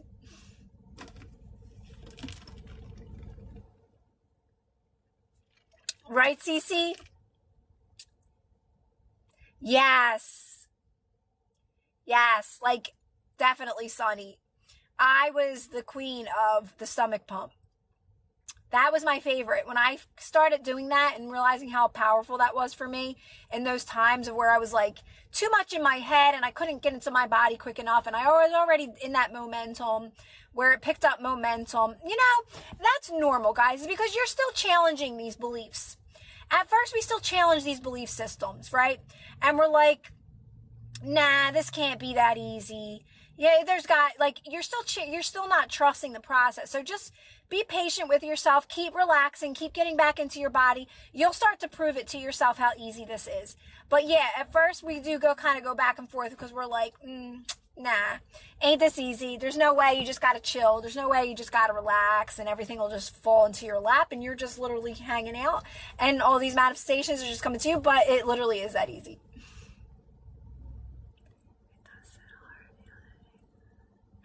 Hi, Marianne. But what's so funny about breath work, guys, is I don't do it anymore. I do not do breath work anymore. So like like I said, I don't even meditate anymore because my body's relaxed now. I'm not reactive anymore. So that's the great part about all this. You're doing these practices, but you're not going to be doing them forever. You're going to be at a place where you're just very chill. You're calm. You're back to your true self, right? You got rid of all your programming. But yeah, like just know that it's all serving you. It's all helping you.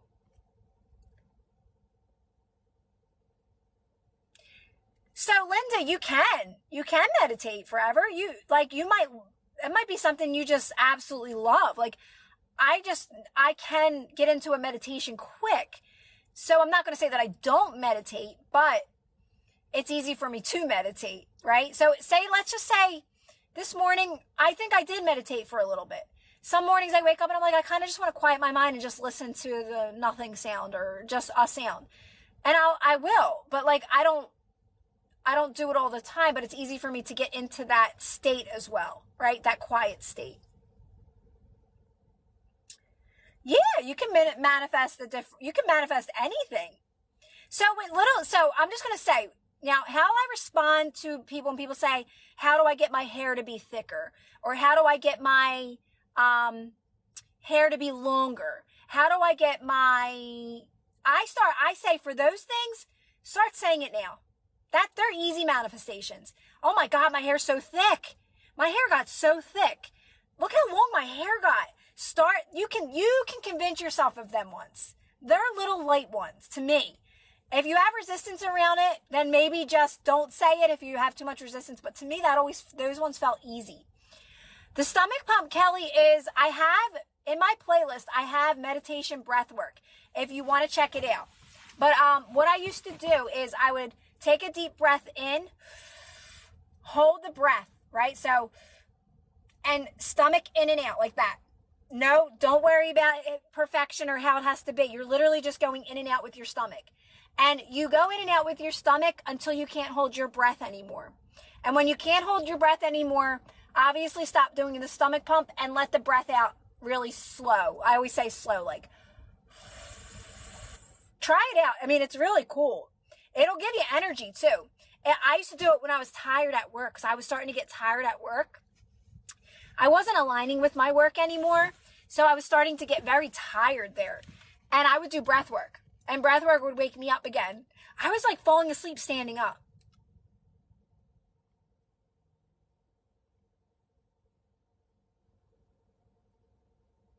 And literally, Sonny, yes. Sonny, I ain't kidding. Sonny, that's not a joke. You can literally manifest that kind of stuff. Sonny said, look how much I look like Leonardo DiCaprio. But like, I'm telling you, I would say stuff like that. And then people be telling me that. Like certain people. So I don't watch any shows, but I always watch Modern Family with my daughter. And I would always say,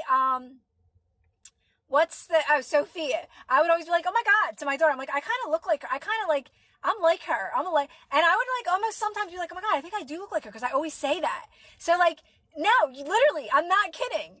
And I say it makes sense because she's the only person I watch because I don't watch TV or anything. So like in my mind, I'm like, oh, I'm just like her, Sophia, right? So like, no, you literally will start becoming someone. What if I'm trying to manifest a job? I have no idea what I want. Oh no, that's even better.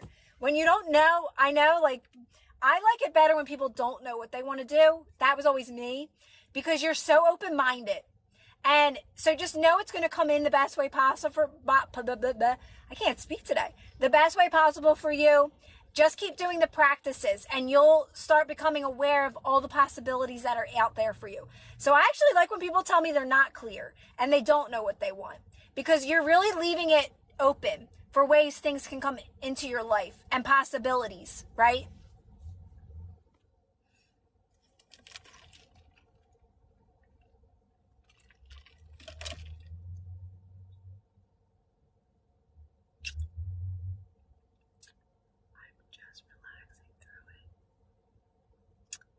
Oh, how can you stay calm? My cat has.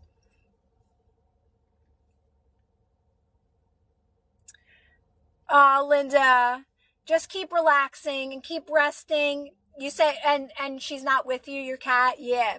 These are the times to do those practices, honestly.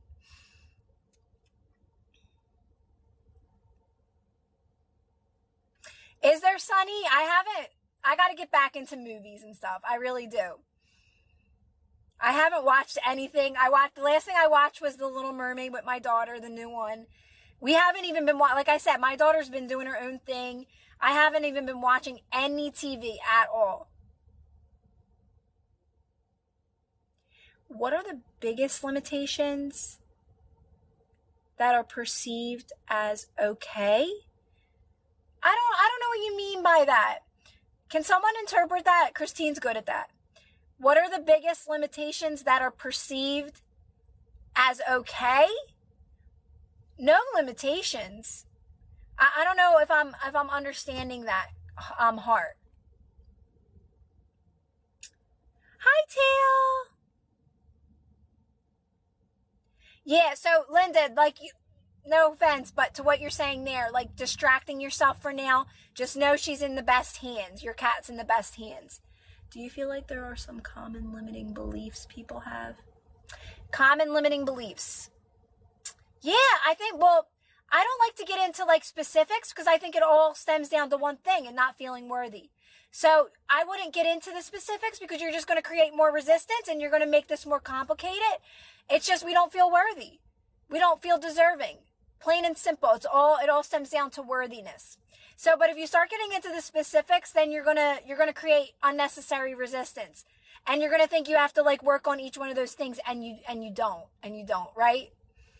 So shall I just relax and allow the right job and money up? Yes. Just be working on yourself and feeling good on your own where you're at now.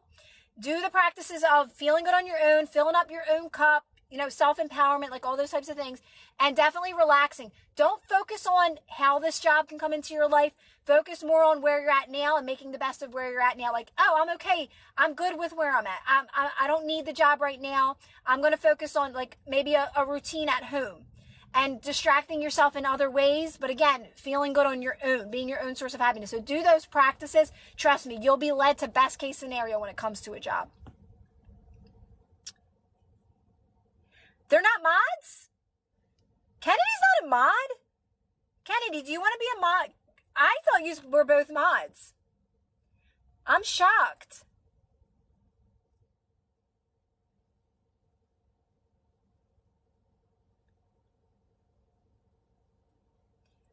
Honestly, I always thought Kennedy was a mod. Thanks for letting me know, guys. Who said that? Yeah, like we're limitless. So focus more on that. Don't focus on the limitations that we have. Like what Sonny said, we're limitless. Like focus more on that and just know you're unlimited and you're moving towards all that, right? Instead of like thinking like, where's my limitations? What limitations do most people have? Because like, I wouldn't even want to go there with you because I don't even want to think about that because to me, that would be going backwards, right? Does that kind of make sense? How do we pay for the practices? My practices? I make audios, Heart. I make audios. So you can just get my audio. You can listen, ebooks are great, but I think the audio is the best. I listen to my audio. I have a 6-hour audio and a 1-hour audio. You can get either. They're both good, but just know that the 1-hour audio is in the 6-hour audio, so you'll get them all. Yes, so you just go to my link. You literally just... Thanks, Cece! And honestly, listen to it a lot. It's 6 hours, but listen to it a lot. Listen to it as much as you can. It's good. It's everything that I talk about. Everything that I talk about, but obviously broken down to just that, right? Lots of reminders in there. I listen to my audio, okay? I don't make this, guys, just because like, oh, I'm trying to get... I like my audios. I listen to them every single day.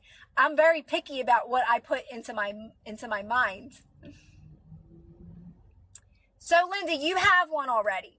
So if you already have an audio, I would never tell you to get the 6 hours unless you were willing to get those 6 hours, but you already have some. I would say just get the new one.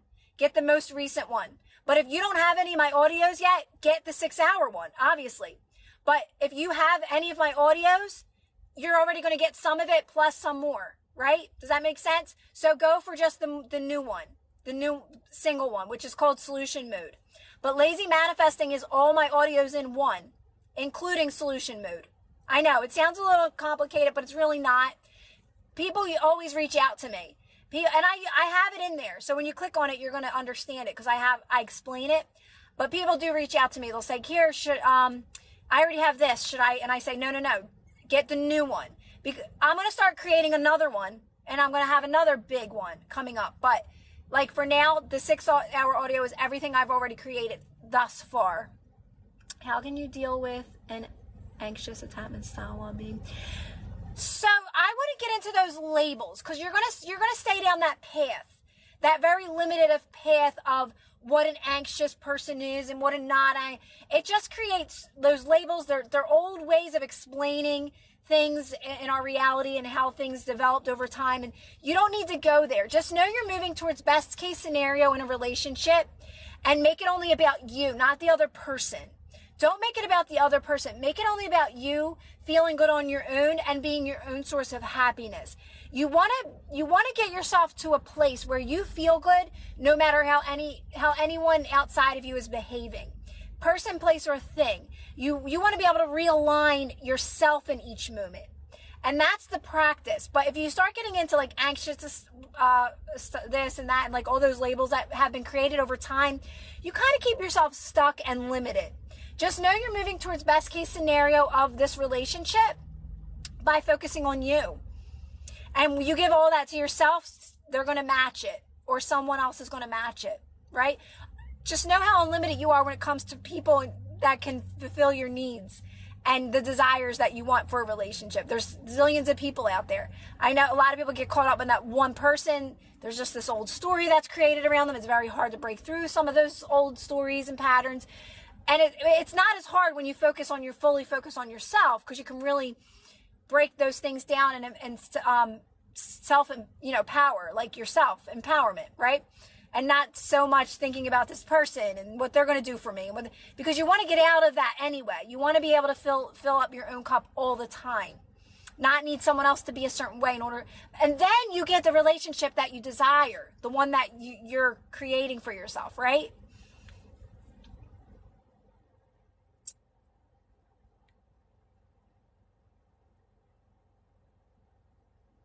Yes, Linda. Just get the 1 hour. Just don't get the whole thing.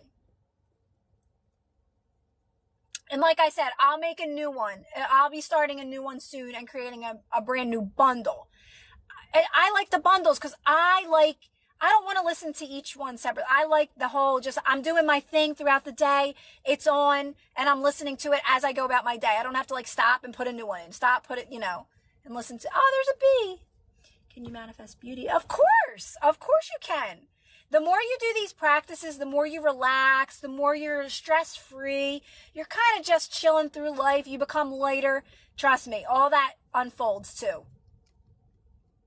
It's like you're not so focused on it and it just starts to happen.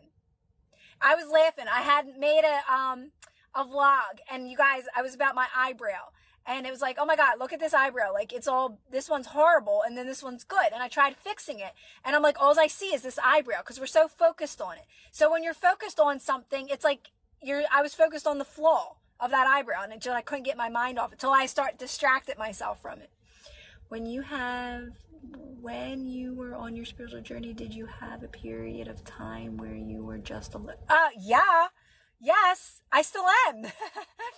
A lot of the times. I mean, I was never fully alone though, because I have kids. So, and I actually have a big family. I have a really big family. So I was never fully alone. I had many things to reflect back to me. Many things. You can't get away from that. I'm sorry. You'll never get, unless you, like I said, unless you get into a cave, you find a cave and you stay in that cave, you're always going to have things being reflected back to you. So don't think like you have to like shelter yourself because it'll find you. Your limiting beliefs will find you. Yeah, I was alone, but like I said, I have a big family. I have kids. So never really, but I felt alone. I did because I was really releasing a lot of unfavorable stories and things in and limiting beliefs. So my world got very quiet. But at one point it was like, I need more. This is boring. But I knew that was me wanting something outside of me to feel good. So I knew just to relax. Just relax. Be by yourself more. Stay alone more. Do these practices more. You get to a place where you're very at peace by yourself. And ironically, that's when things start to unfold. But so I always had I never had, honestly, I'm going to be dead honest. I don't have friends. I never had a lot of friends. That sounds really bad, but I don't. My family were my friends. My sister-in-laws and my cousins' wives and girlfriends and, my ex's, family like that. They were my friends, right? So that was my group. My family were my friends, but I always had honestly good reflections. I did. I'm not going to lie. Yes, it did shift a little because I was thinking too much into this. Like I had to get away from where I was at. And that is always the wrong move. Just stay put where you're at. Everything will unfold in the right timing. You're not running away from where you're at. Universal forces will take care of all of that when it comes to people that are good for you and people that aren't good for you. It'll just naturally unfold. So don't think you have to get away from where you're at. Just stay put, do these practices, and everything will work itself out. If that makes any sense. But no, I didn't have a million friends. I didn't have like all these people that I just didn't. I used to think there was something wrong with me because I never had a lot of friends, but I actually find that to be a very good trait of mine because I could be alone. I didn't need a million people to make me happy. I didn't need things outside of me to make me happy. So like I used to think like, is there something wrong with me because I don't have many friends? But no, that's just who I am. My family were my friends though. I loved my family. I had so much fun. Like I created a great life for myself. Like our vacations were huge. Like our one vacation was like, there was literally 50 people in a house on the beach. Literally. Now things were changing in my life. So I'm moving out of that now. It's gotten a lot smaller, but I'm telling you, I had many great memories. Hey, Jim.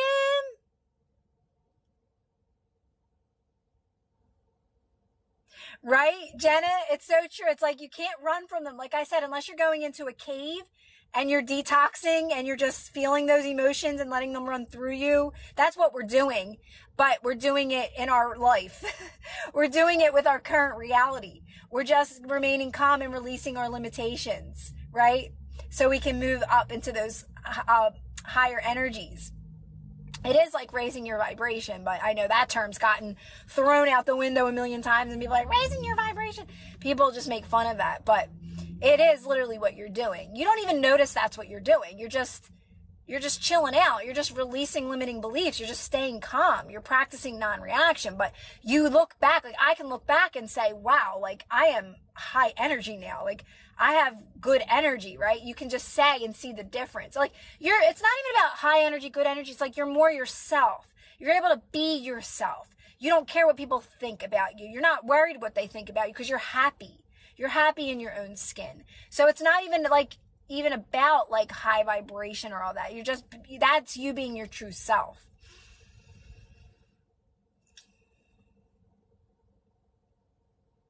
Yeah, that's what it is, Janet. Like I would feel like I need to do something. Like I need to go out with friends. And there's nothing wrong with that, guys. Like if you're like, I need to get out of the house and hang out with my friends and go out to lunch, do it.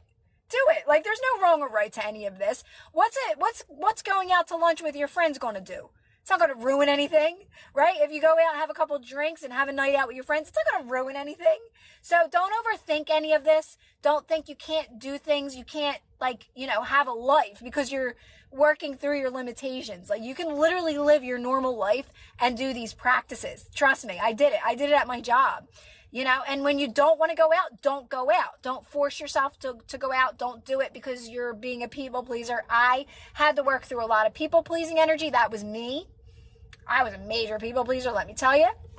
I think I officially overcame that. Hey, Raquel.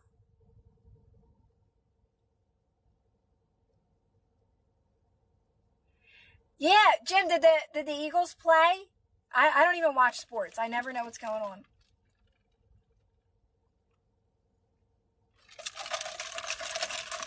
Hey, Raquel, how are you? Yeah, you will. You will, Cece. It's like a little uncomfortable, right? Because you feel guilt. Like you at first you feel like I would feel guilty. It's like, dude, I'm saying no. Like why do I? Nobody cares like we think they do. We think people care so much, right? And you're just like, no. And then afterwards you're like, they're probably talking about me. They're trust me. People are worried about themselves way more than you realize. The same way you're worried about yourself.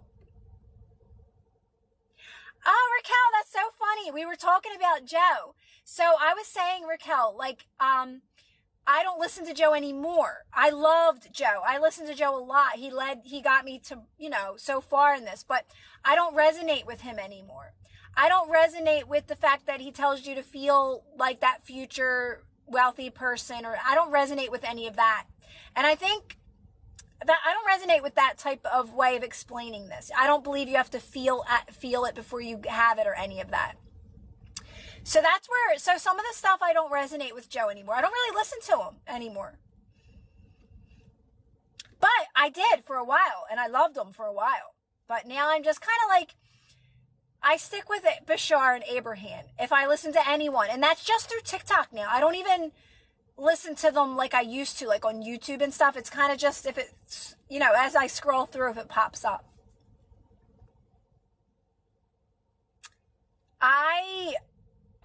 Mikey, what didn't I do? What didn't I do? Literally, I'm not kidding. I was a hairdresser. I worked in oral surgery, dental, like the dental office. What else did I do? I was an EMT. No, I'm not kidding. I literally did everything. Oh, really, Kim?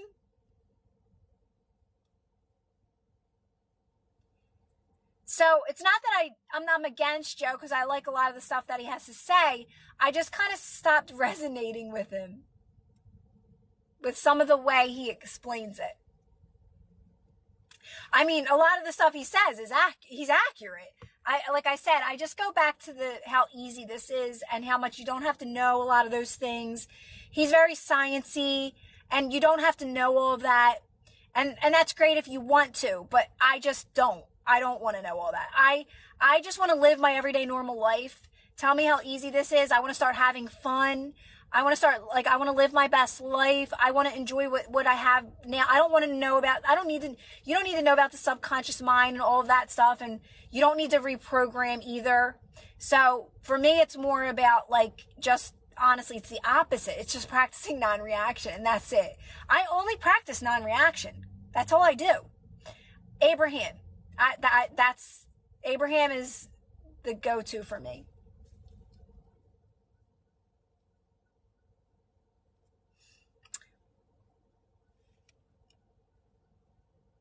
Yeah, I was just thinking about that, Mikey, today. I loved it. I had a lot of fun being an EMT. I remember having a lot of fun.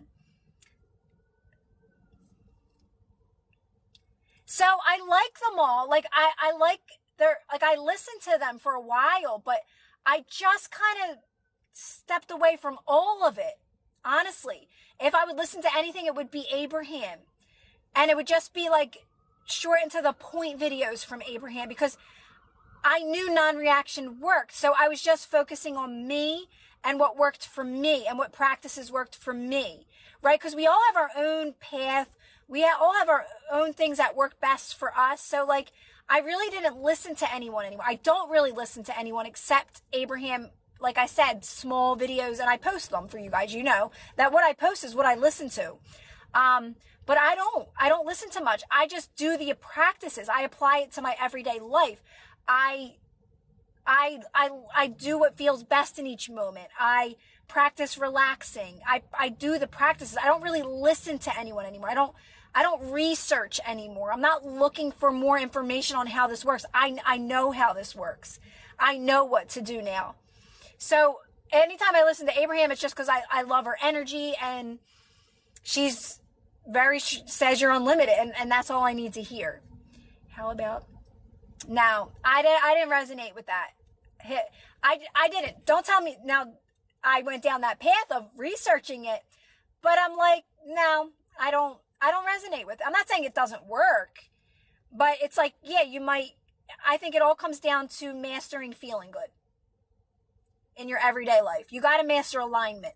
So hypnotherapy, it'll probably resolve some things in your life, like habits and stuff. But again, you're still not getting to the one core thing, right? The one thing, which is feeling good now, and alignment. Alignment is the core thing. Alignment. And mastering alignment. But I'm not saying it's bad. You could probably do it for some things, and if you like doing it, it's fun. Do it. Do it, right?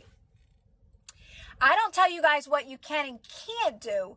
I just tell you what worked best for me and how simple and easy this actually is. You're just mastering alignment. You're making that shift into the allowing mood, receiving mood, solution mood, and you're mastering that, right? And from there, it starts to get easier, and you're in that shift. You make that shift. You're more on that. You're on that side 90% of the time.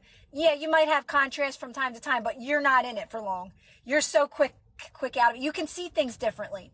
You can perceive things differently. You can shift the momentum. You can change the story in that moment, right? You're a master at this.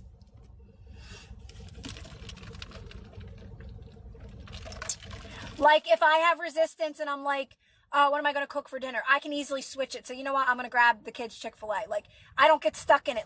Should I make them this? And what do I feed them? Where I used to get lost in it. I would get lost in contrast. Oh my God. That was a big one for me. Feeding my kids. I don't know why. That always picked up so much momentum for me because I wanted to cook dinner, but then times it got exhausting for me because I cook every day, right? And I'm but I don't want to get them out. Always so much resistance.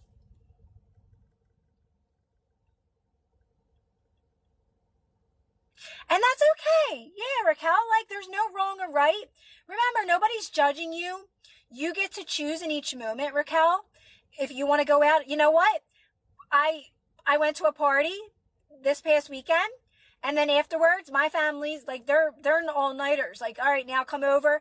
And I say no now. I go to the parties, I go to the events, and then I'm like, now I'm having my cup of tea. I'm already in my blanket. I don't want to stay out any longer than that. I love being around my family. We have so much fun, but I also love being by myself. So it's like, I go to the parties and then I go home, and sometimes I'll hang out. I won't really drink like I used to, but like, it doesn't matter what you decide. It doesn't matter what you decide. There's no wrong or right. Nobody's judging you. You can't make a wrong decision. I can make the best if I would have went there or if I would have stayed home. I can make the best of it, but I chose to come home.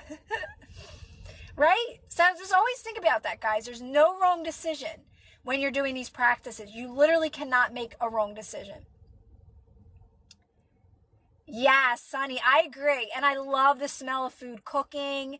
And my boys, let me tell you, my boys love when I cook. Like, they are so excited when I'm cooking food, and they love everything I make.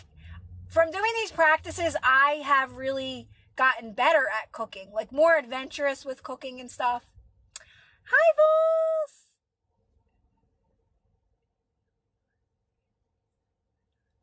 I know, exactly, Vols, exactly. It wasn't, it's supposed to be easy.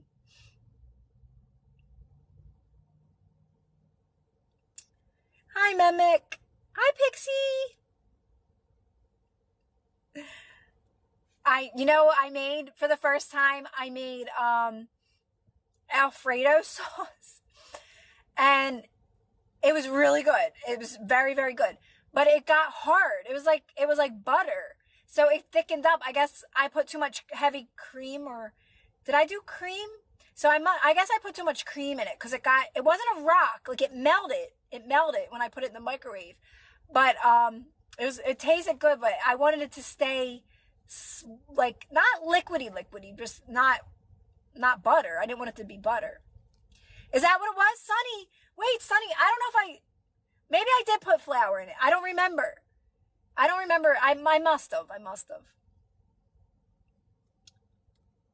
Cause I'm a wing it type person when I cook, and I usually do good when I do that, cause it's always, everything I make is very flavorful. I love seasonings and stuff, but, definitely put too much of something in there. Yeah, I think it might have been the heavy cream, cause I don't know if I put flour. I don't think I put flour in it. I think it was the heavy cream.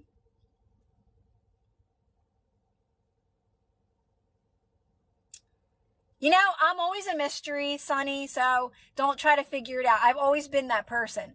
I've always been like the person that can't figure it out. They're like, oh, I don't know why your tooth hurts. Even when I was young, it'd be like, oh, I don't know. There's nothing wrong there. There's no sign of anything.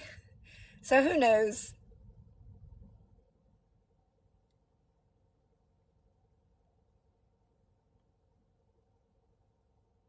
But that's always easy. So I have spaghetti at home, but I think I'm just going to grab something.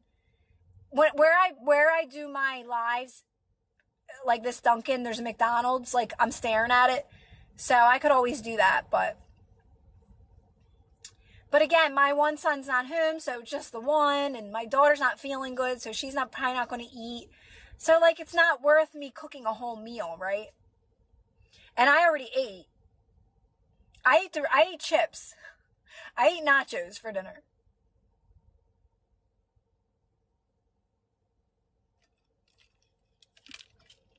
I love soup, Kennedy.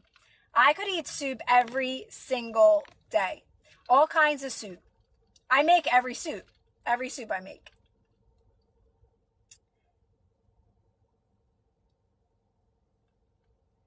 Yeah, and I like having that in the house, like lunch meat, like ham and cheese and that kind of stuff, because it's like always there, like if the kids are hungry.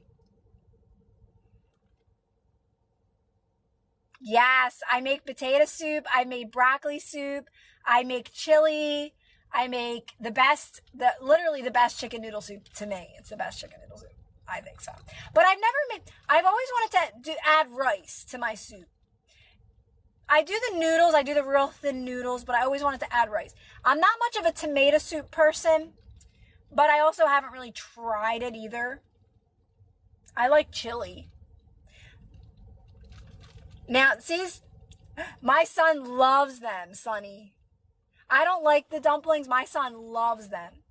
You know, I was just in Target and they had all kinds of, I got egg rolls from there and they were really, really good. I was really surprised. I had them yesterday, but they had all kinds of stuff like that. Like it's just good stuff to have in the house for kids, you know, like stuff they can pop in the air fryer. Cause teenage boys, they're always hungry, especially my one son. They nonstop eat.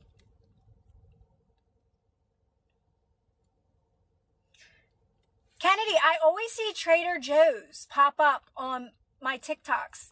Is there one even near me? But I always hear how popular it is. Hey, Mike.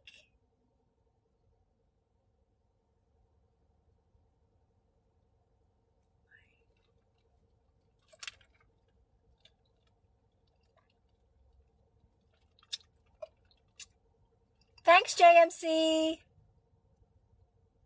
I got to get to Trader Joe's. I keep hearing about all these things, and I got to start going out and trying these stores, guys. I go to my one store all the time, and that's it. I'll go to Target sometimes. I try to avoid Walmart. I do like Walmart. I just love all the snacks. They have so much there.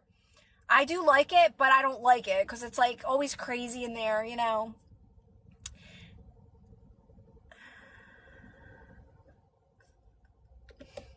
It's always packed.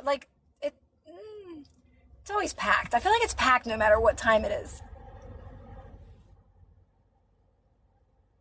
What is that, Kennedy? Is it really, Linda?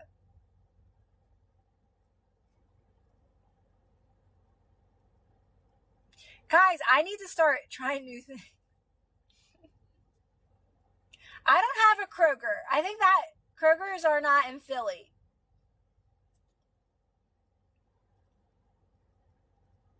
Exactly, Vols. Exactly. You know, like you get a good car and you're then you can at least relax a little bit. Kroger's is a supermarket.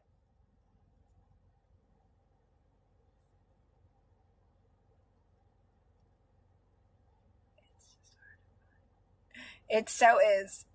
It's hard to find a shopping cart that's gonna survive the food shopping. Like the last time I went to Walmart, I usually get lucky, but if not, sometimes you're like praying that it's gonna make the food shopping.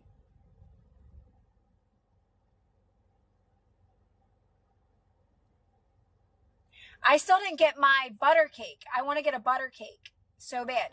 I was talking about it with my fam this weekend, and they were saying my fam loves ShopRite. There's a ShopRite literally right around the corner from me, but I avoid it because I don't like the parking lot, and it's just like, I don't know, it's like everybody you know's in there, so I go past it. I go further out to do my food shopping, but they have butter cake. Maybe I'll get it on the way home. Nobody eats it. Nobody eats it but me. I hear a lot about Costco. I hear Trader Joe's on TikTok. I'm talking about the people I follow. TikTok talks about Costco, Trader Joe's. Where else do you hear a lot of?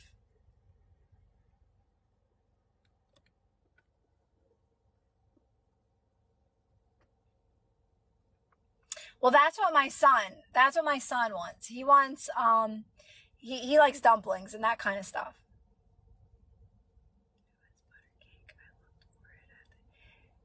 ShopRite. I don't know if you have a ShopRite, Jenna, but ShopRite has a butter cake and it's good. I've had it before.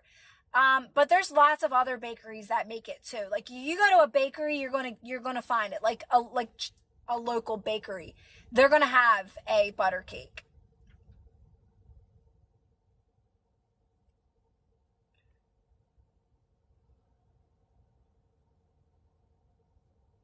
What is that, Kennedy?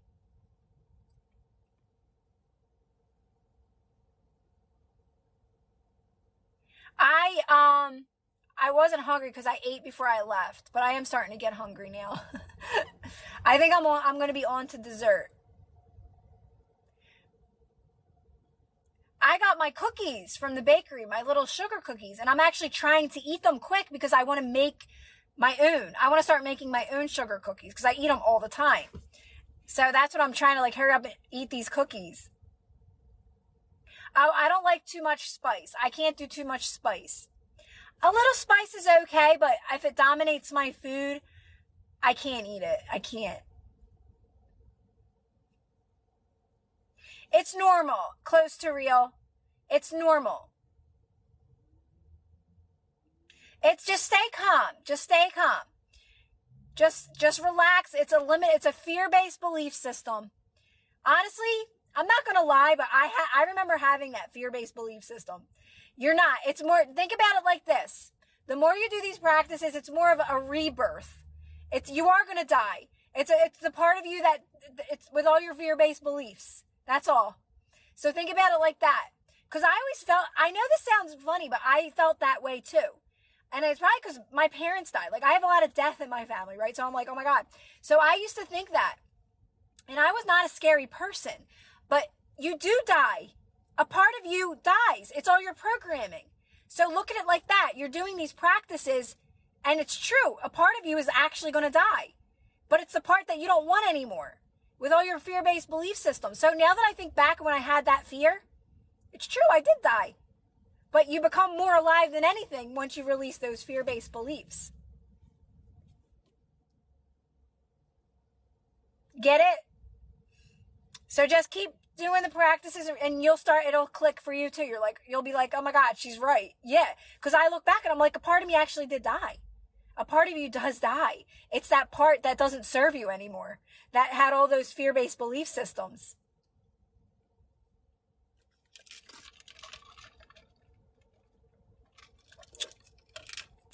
I'm not afraid of death at all anymore. Cause this is just an experience. You never die. You actually never die, right? This is literally just a fun experience you're having. And I love when Abraham says, when we all do die, like when we're out of these bodies, we laugh. We laugh at how serious we took it. I love that. I love that. We literally look back or look at ourselves and think, oh my God, I was taking life so serious. It's supposed to be fun.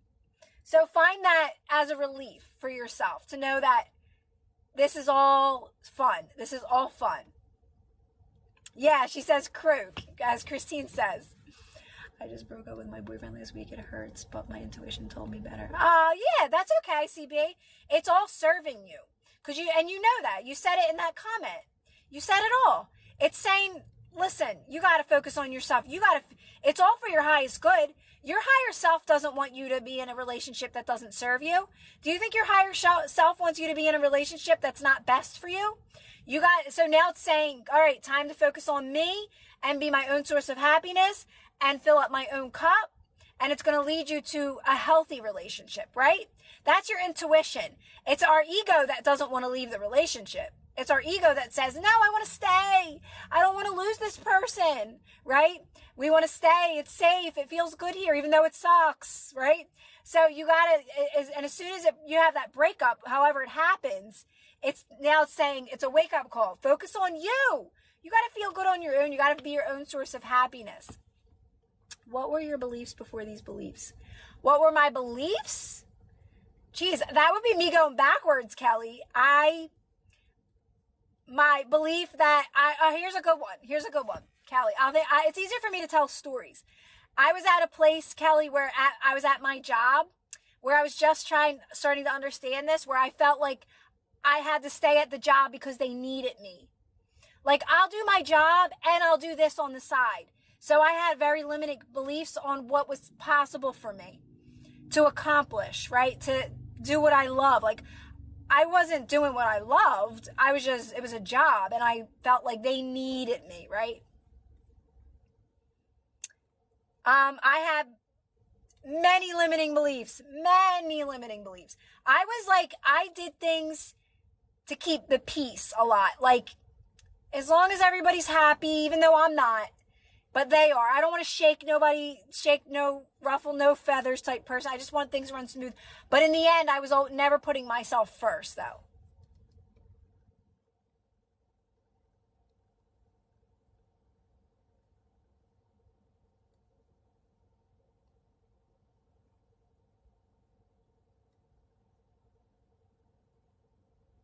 Mm-hmm.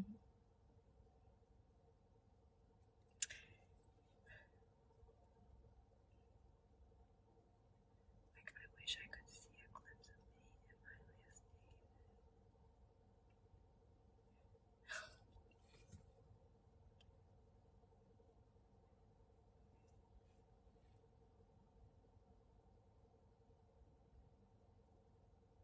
But that goes back to like just not trusting, right? And feeling that need, like I need to know, I need to know. But the more you do these practices, you're not going to have that same feeling. You're just going to know. And you're not even going to, that's never going to cross your mind because you're going to be too happy. You're going to be having too much fun. That's not even going to cross your mind. The more you do, like I said, the more you do these practices, you start becoming more light about things, but you also gain so much wisdom and understanding of how this reality works. Like, you're not going to have the same perception of death. You're not going to feel the same way about death. You're not. Do you think it is good to affirm? I'm thinking triggers don't have power over me. I don't like to affirm, Janet. I don't, personally, because it's like, if something's showing up, let's just say, like, I have no money, and I'm saying, I am rich, I am wealthy, to me, it's like, there's more resistance in that. I find it better, myself, to just get calm and just relax and know I'm moving towards best case scenario. Because that's going to move you out of all your limiting beliefs around anything. But when I'm affirming, I feel like I'm limiting myself. So I personally don't like to affirm. I think there's better, easier, more powerful ways to go about moving out of these belief systems. And to me, affirming is limiting. But that's just me. I don't want to tell you guys that that's bad if you're enjoying it and if it feels good to you. I never want to use the step away from what you feel is good. It didn't feel good to me. It felt limiting to me, and I felt resistance in it, and I just wanted to feel good. So I found more peace and comfort in relaxing and just remaining calm and letting that pass through me. And I knew that when that passed through me, I was breaking through a belief system. And that was enough for me. That was enough. I didn't need to do any affirmations. I never did any affirmations. Well, I say that. I did at one point, but I stepped away from it because it felt limiting to me. And it felt like efforting to me. But again, like I always say, you get to do what you want. This is your journey and you get to choose.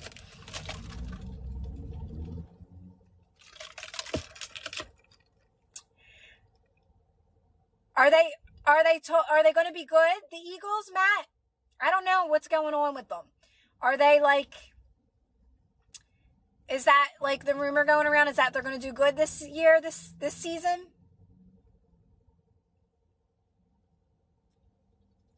Yeah. Like, I'm not going to lie. Like, I'm not going to say I didn't do ones that were more general. Like, I would say I'm always taken care of. Like, but it was more of a knowing. I just know that I have everything. I'm going to have everything I need right now. I'm exactly where I'm supposed to be. I know I'm moving towards more. I'll always be taken care of. And that's all I needed to know, is that was general enough for me. Like, I'll always be taken care of. And I can't get into how things are going to be happening around me. I got to focus on me, and I just know I'll be taken care of if I keep doing these practices. And that's my only job, is I'll be taken care of and provided for, and I'll keep moving towards best and better by just relaxing. And that was enough for me, right? Oh, that's so cool, Matt.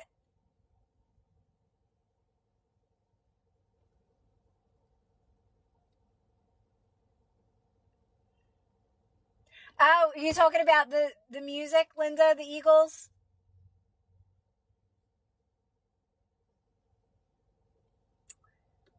Yeah, Ashley. Hey, Mike.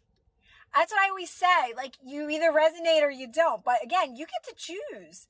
Like, this is your path, right? So if you, a lot of people do resonate with what I say.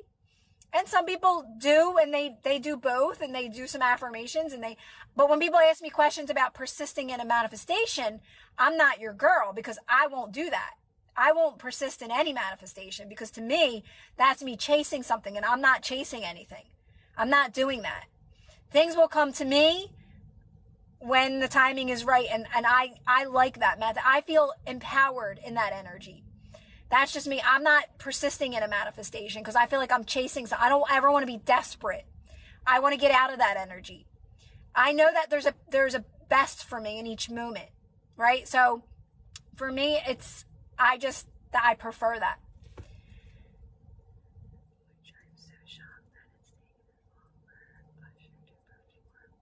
Oh, Usher's performing?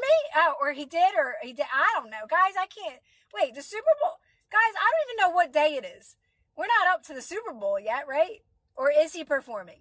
I love Usher. Hi, Athena. No, Pixie, I don't either. I think if you're doing what you love, it won't feel like a hustle, but it should never feel like a hustle. You should never be like begging people for things. Like, not to say like people just don't know any better, and I'm not saying there's wrong or right, but I don't feel right that like begging for like people to do this or buy, like it should be natural. Like, oh, I have my own lipstick. Let's say this is my lipstick and I love it because I created it. And if you're interested in it, you'll be like, oh, I love your lipstick. Where did you get it? Oh, it's mine. It's my brand. Like it should be like, I feel like it should be like that. Not like buy my lipstick, buy my lipstick. It's so great. It doesn't wonder, like I don't ever want to be that person. I don't ever want to be that person. But that's just me, because I never liked that. I never liked when people were like, buy this, do this, get that. Like, I never vibed with that, right? Because I feel like that would be another cycle, right?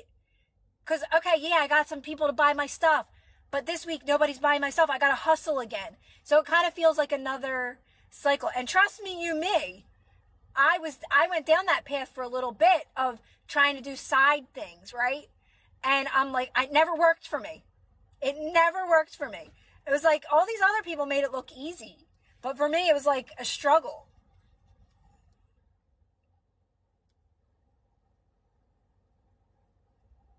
So wait, he's performing? Oh, I love that he's performing.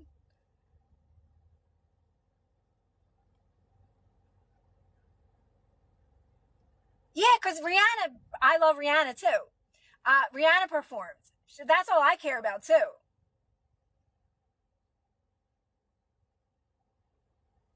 But I also get like, TikTok. I see it on TikTok when you're scrolling through. It's like all these TikTok people are selling stuff. And I'm like, you know what? They're probably doing what they love. If you love it, no judgment here. Like I have no room to judge. It just didn't work for me. Can you give me some advice how to tell my therapist I don't need it anymore without hurting her? Well, this is something Abraham used to always say. When you think you're hurting someone else's feelings, you're actually hurting your own, right, Linda? So just remind yourself that I'm staying so I don't hurt her feelings, but I'm actually hurting my feelings, right? By going all the time and not really wanting to be there. So I would just get calm and relax around that topic, and you'll find the right timing to say it in a nice way. Maybe not say it, maybe text her and not have to say it like in person type thing. I know it's not always easy, Linda, but if you're ready for that, that would be you putting yourself first, but you can say it in a kind way, right?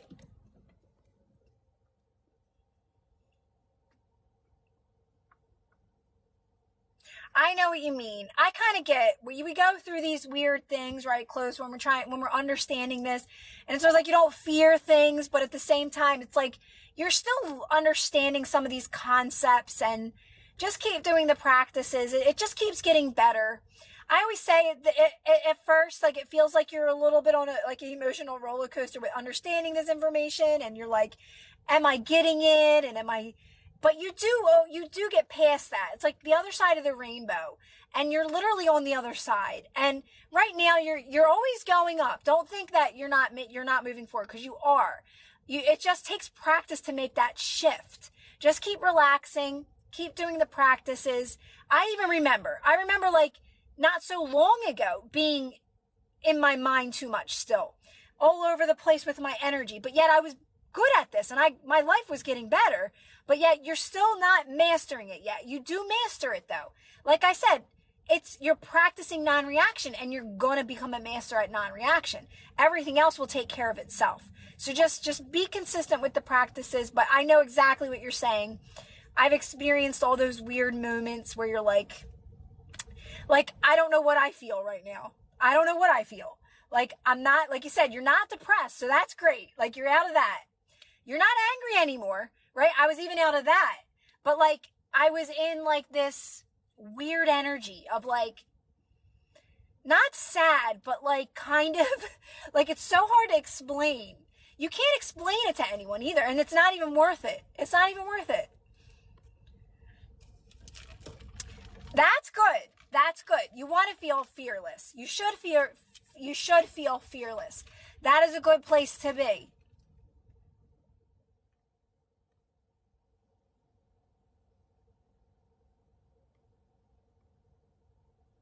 But again, I never tried to figure anything out, because that's another trap. So anytime I felt off, I was like, just relax, just chill out, move slower, listen to Abraham, listen to my audio, like just chill and just relax, literally.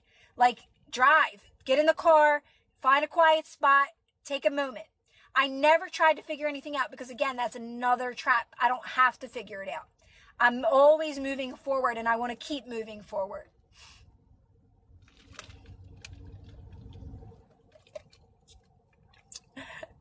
Oh, thanks, PNW. That's because I do it every morning, get ready. I do. Like, that's something that I've done. Like, I always tell people that. I've done that my whole life. I've always gotten up and gotten ready, even with my kids. I mean, granted, I'm sure there was times I didn't, but you know, I just always did. It became such a normal, it was a habit that I didn't need to get rid of. How do you feel worthy for someone? I think I created a third party. You got to focus on you. You got to focus on you. You're way too focused on things outside of you. Those things outside of you that don't feel good are serving you. They're helping you practice. I only teach non-reaction. I don't teach you're persisting in a manifestation, and I know that because that's why you get those results. People that get the results of third parties, and you're manifesting, and you don't have to do anything to manifest. What you want is done. You're only focusing on you, and you're feeling good on your own. You're being your own source of happiness. But if you're doing things to manifest, that's the results you're going to get. You're going to get third party. You're actually creating more limiting beliefs. You're creating more resistance. I won't teach manifesting that way. My way is non-reaction. It's what you want's done. You're moving towards it now. You're only practicing non-reaction, and that is it. You either want to do it that way, or you want to keep doing things to get things. But to me, that's a chasing energy, and it keeps you stuck. It's very disempowering. And I won't teach that, but you can do whatever you want, but I just won't teach that. So it's going to come back to you focusing on yourself always, and feeling good on your own, and being your own source of happiness. Always. You got to be able to be happy. You can't be trying to change things outside of you or people outside of you and needing them to make you happy. You need to make yourself happy. That's when you're going to get the relationship that you desire. Otherwise, you're going to be in a constant cycle, and you're going to be triggered. You're going to bring it in. You're going to do these techniques. You're going to bring it in. You will. But guess what? You're still going to be triggered, and you're not going to manifest the relationship of your dreams that way. You're still going to manifest stuff that's not making you happy. You got to get to a place where you are happy on your own, and you're fulfilled on your own.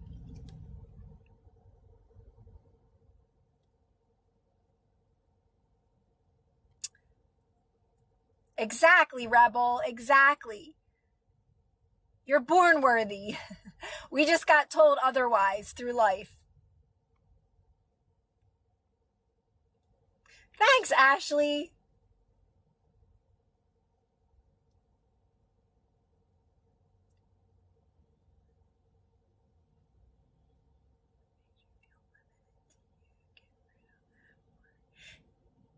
Now, I wouldn't get rid of them, Sam. I would just stay calm because this is just me personally, guys. This is me personally. You get to do what you want. But I don't run away from anything. I work because you can't. You take yourself with you everywhere you go. So if someone in my life is making me not feel good, or there's something that in my life that doesn't feel good at all, person, place, or thing, I just relax and stay calm and practice non-reaction. And that story changes over time. It literally goes away. It starts to work in your favor. So no, I don't run away. I mean, granted, if somebody's in an abusive relationship, am I going to tell you to stay? No. I mean, that's common sense, right? But some people say I can't leave. And that's when I will step in and say, you got to do these practices. You got to get calm. You got to relax. You got to practice relaxing because it will start to work in your favor. So now I don't run away from anything because you can't. You literally, you can't run away. You can't leave. You take yourself with you everywhere you go until you work through these limitations and practice non-reaction. You're going to keep manifesting that same person over and over again. Now, can you quiet your world as much as you can? Yeah. By not going out as much? Yeah. Yeah, of course you can do that, right? That'll serve you. Like there's things you do have control over. Like I cut out a lot of social media, almost all of it for a while. I eventually brought it back in, but I was stronger in my energy. So I knew what not to entertain, right? So you get stronger the more you do these practices. That even if so the more you do these practices, so you can step away from things, right? And the more you do these practices, the more, when you do enter the world again, in a way, you kind of go back out there, you're stronger. You don't take things personally anymore. They don't affect you anymore. You're lighter about it. You can still feel good. You're still laughing. You can turn the other cheek, as Abraham would say. You can lighten the conversation. You're just better at it. You're just better, and energy is always matching. So a lot of times you're just not in those situations anymore. You're just not. So it just gets easier. So you get to do what you want, but for the most part, if you're not doing these practices, you keep manifesting the same situations.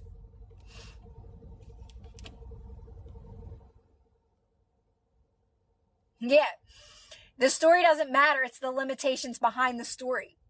That's why the story doesn't matter, and you start to realize that because you're like, wait a minute, I'm manifesting the same. It may be a totally different person, but it's like, wow, they have the same traits of that person I was just friends with, right? Or it's just like the same kind of things keep happening because it's the limiting belief behind the story. Yes, me too, Kennedy. Me too. I'm pinning that. Because they're serving you. You realize that. You realize that it's the underlying belief there. It's not the story. The underlying belief is helping me become stronger and more secure in who I am. To empower myself in that moment. To get myself back to a place where I'm relaxed in my body. So I can release that limitation. And then I start to feel better. I'm stronger. I'm empowering myself. That's all it's doing. That's all.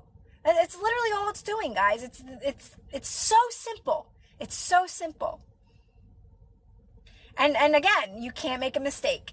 You can't make a mistake. It's only going to serve you when you know this, right? So if you start scrolling through TikTok and there's things that are triggering you a little bit, serving you. Oh wait, I don't have to entertain that. I know who I am now. That's not for me. Keep on going. Oh, that one's sitting with me for a little bit. Time to get calm. Time to relax my body. Time to release that limiting belief. All right, I feel good now. I release that. And you can switch the momentum so much quicker. You can think a better thought. Let's say that. Like Abraham. You get better at thinking a better thought. right? You get better at this. You don't even try to go back to what you were just thinking a second ago. It's easier to shift the momentum. After you've been doing these practices and you practice non-reaction, you can think a better thought and let go of the things that don't serve you. Yes, Rebel. Yes. I love when you guys say that I make it simple. I think it's about really making it just about you. You make it about you because it is only you having this experience. It's really the truth, right? It's always bringing the energy back to you. This is me having my own experience. And these are my limiting beliefs. They're nobody else's. They're mine. So I take responsibility and I do the practices, and that's moving me forward. And you don't have to know or understand. Nope. No. And that's, Jenna, that's the ultimate freedom. Because most people are taught that you have to figure out where your beliefs are coming from. Where's that core belief? And you don't. And not for nothing, but Bashar will even teach you that. But you don't. I didn't. I never tried to figure out. You know what? Honestly, it's kind of obvious the more you do these practices anyway, Jenna. The more you practice non-reaction, the more you relax, the more you deprogram, limiting beliefs are obvious. You don't got to try to don't try to figure it out. It's like, okay, this obviously doesn't serve me, but don't try to figure it out. Don't stay in it too much. Just get calm, relax, it'll be released, you move forward. That's all you have to do. Never got to figure it out. Never got to figure it out. That is always think forward movement. Forward movement. If you're trying to figure out where a limiting belief is coming from or why I have it or what's it telling me, you're going backwards. So forward movement. Get calm and relax is forward movement. Let it run through me is forward movement. Shift the momentum by getting calm, forward movement. Always think forward movement. Never got to figure anything out.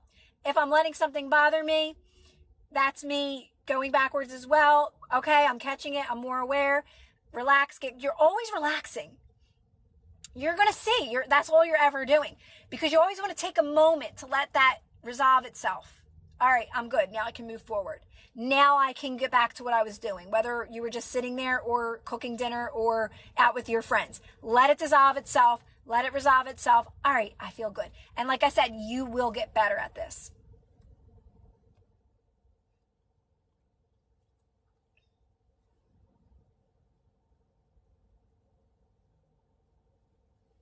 Literally.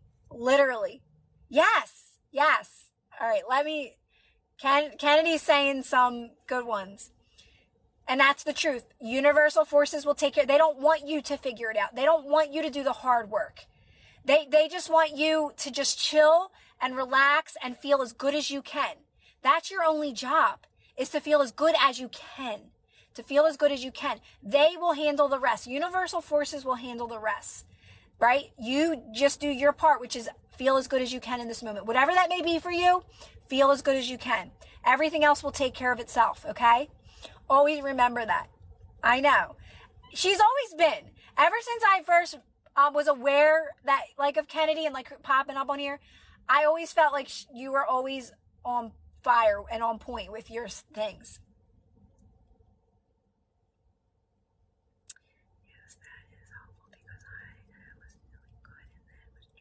Yeah, but you get better at not trying to figure it out too, right?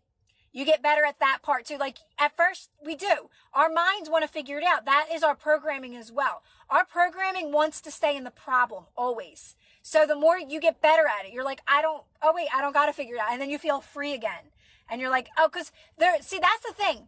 There's a best case scenario of every situation in your life. Every little itty bitty situation. Even of me buying my refresher, there's a best situation.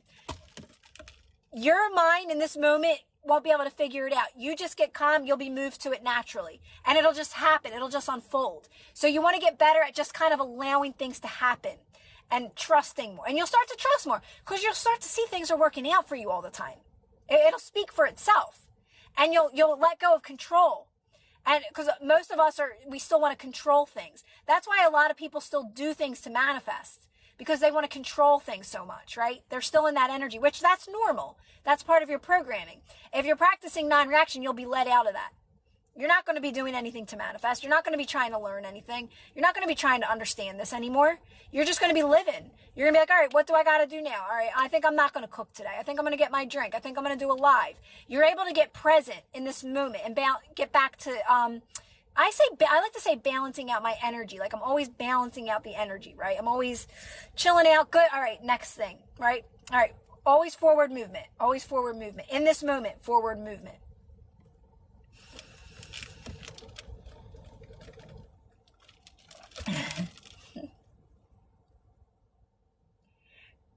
Who did you listen to before? Were you an Abraham Kennedy girl? Were you an Abraham girl? Like before this?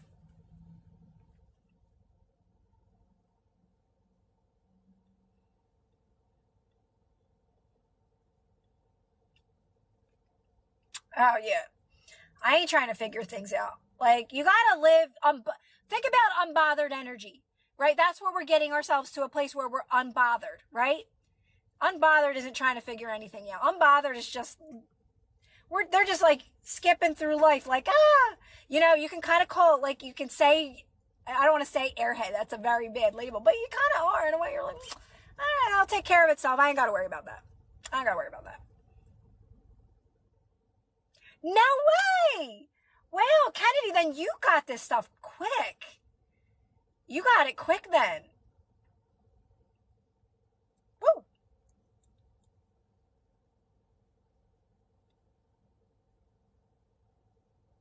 Stay tuned for Kennedy's ebooks. Stay tuned for Kennedy's ebooks and her audios coming soon.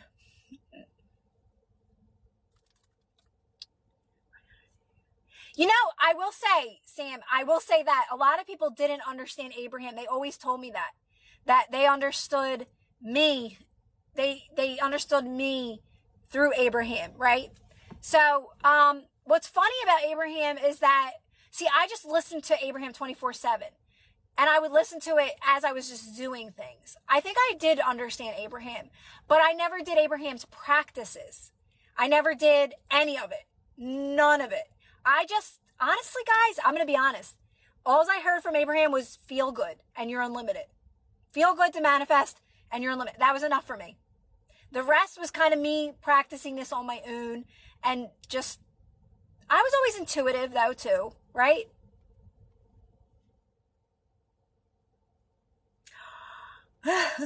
That's so crazy. I love Bobby because like Bobby's story is like, he'd been listening to Abraham for so long, but he understood Abraham, but then he found me. So it's like, it's just weird how things work out because I love Abraham and I listen to Abraham the most. And most people, like Bobby knew Abraham and then found me, right? So a lot of people listened to Abraham, then found me and understood Abraham better through me. And then some people didn't find Abraham till they listened to me, right? So it's like all how it works out together.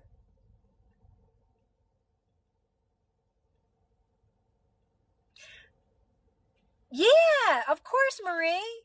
Of course you can. Keep focusing on you, Marie, and you're going to get the best versions of your friends. You're not, I don't want to say the best versions of your friends. It sounds like you're changing your friends because you're not. You're going to have the best relationship with your friends. Let me reword that. The more you focus on yourself, Marie, you're going to have the best relationship with your friends. Fun, laughter, positive. It's going to all be good. So just keep feeling good on your own and doing the practices I talk about. And yes, your friends will come back into your life and you'll be like, wow, this is what life's supposed to be like. Do I sound like I'm from Canada? I've never got Canada, Ash. Why would I say it? Why would you think Canada?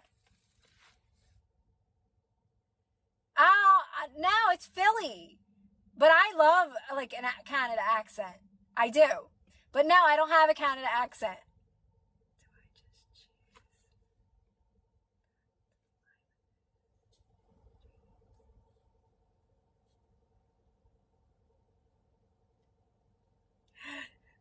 Sam says no.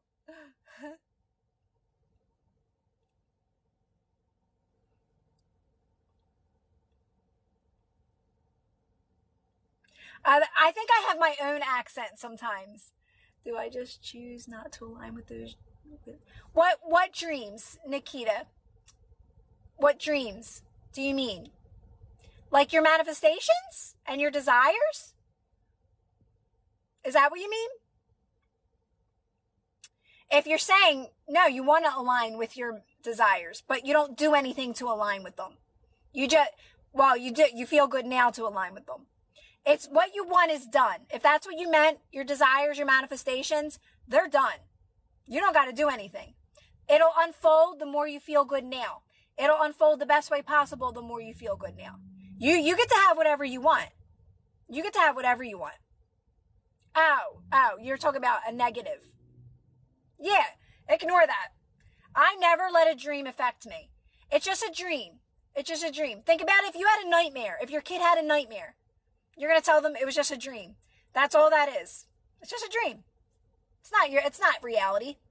So I would always, if my child came to me and said, Mom, I had a bad dream, I would go, it's just a dream.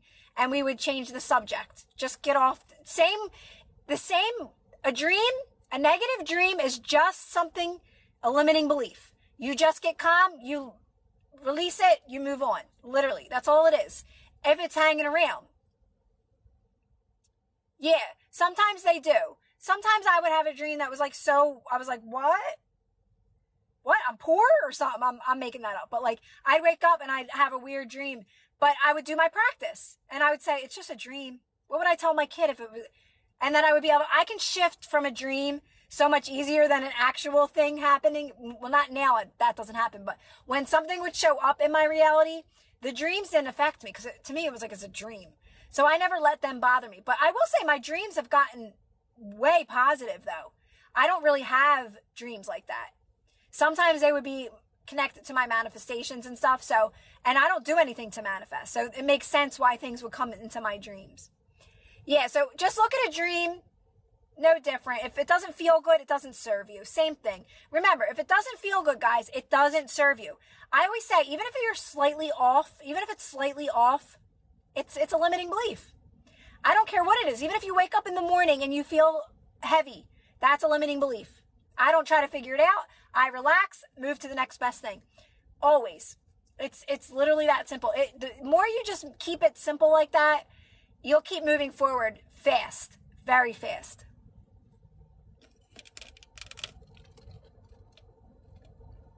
Yeah, like if it doesn't faze you, you know that you're making progress, right? So like I said, stories are going to still pop up. Stories from your belief systems may still pop up from your your limited beliefs. But it's when you finally don't react to them anymore. Or you react lightly, right? It's like, oh, wait a minute. Okay, I'm good. And you're able to move forward very quickly out of it. That's when you know you've changed. That's when things start to reflect back and start to change for the best. I mean, things will change for the best little by little. Your life will get easier, but I'm talking about certain big dominant stories. They're still going to play out. They are. But you keep doing these practices because you'll get better at it to a point where it doesn't even affect you anymore. And you'll watch it. You'll be like, it did not even, like, it's such a relief. You did it. It's like, I did it. I know I did it. You just that's why I say this. You're using everything in your reality that doesn't feel good. So you can become a master at this. So you can become so stable in your energy and so secure in your energy that nothing can shake you. Right? So yes, this is the quicker way to do it. This is quantum leaping. You want to do quantum leaping to your best life? This is how you do it. You use everything in your reality now that doesn't feel good to practice non-reaction. That is quantum leaping to your best life, your manifestations in the best way possible, and your best life. That's quantum leaping. Anything else, you're not doing it for just one thing. You're doing it to move towards your best life.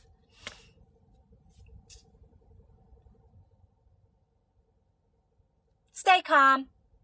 It's a limiting belief, Raquel. Because if it doesn't feel good, it's a limiting belief. So I would never label it. I don't label anything. If I don't feel good, that's enough.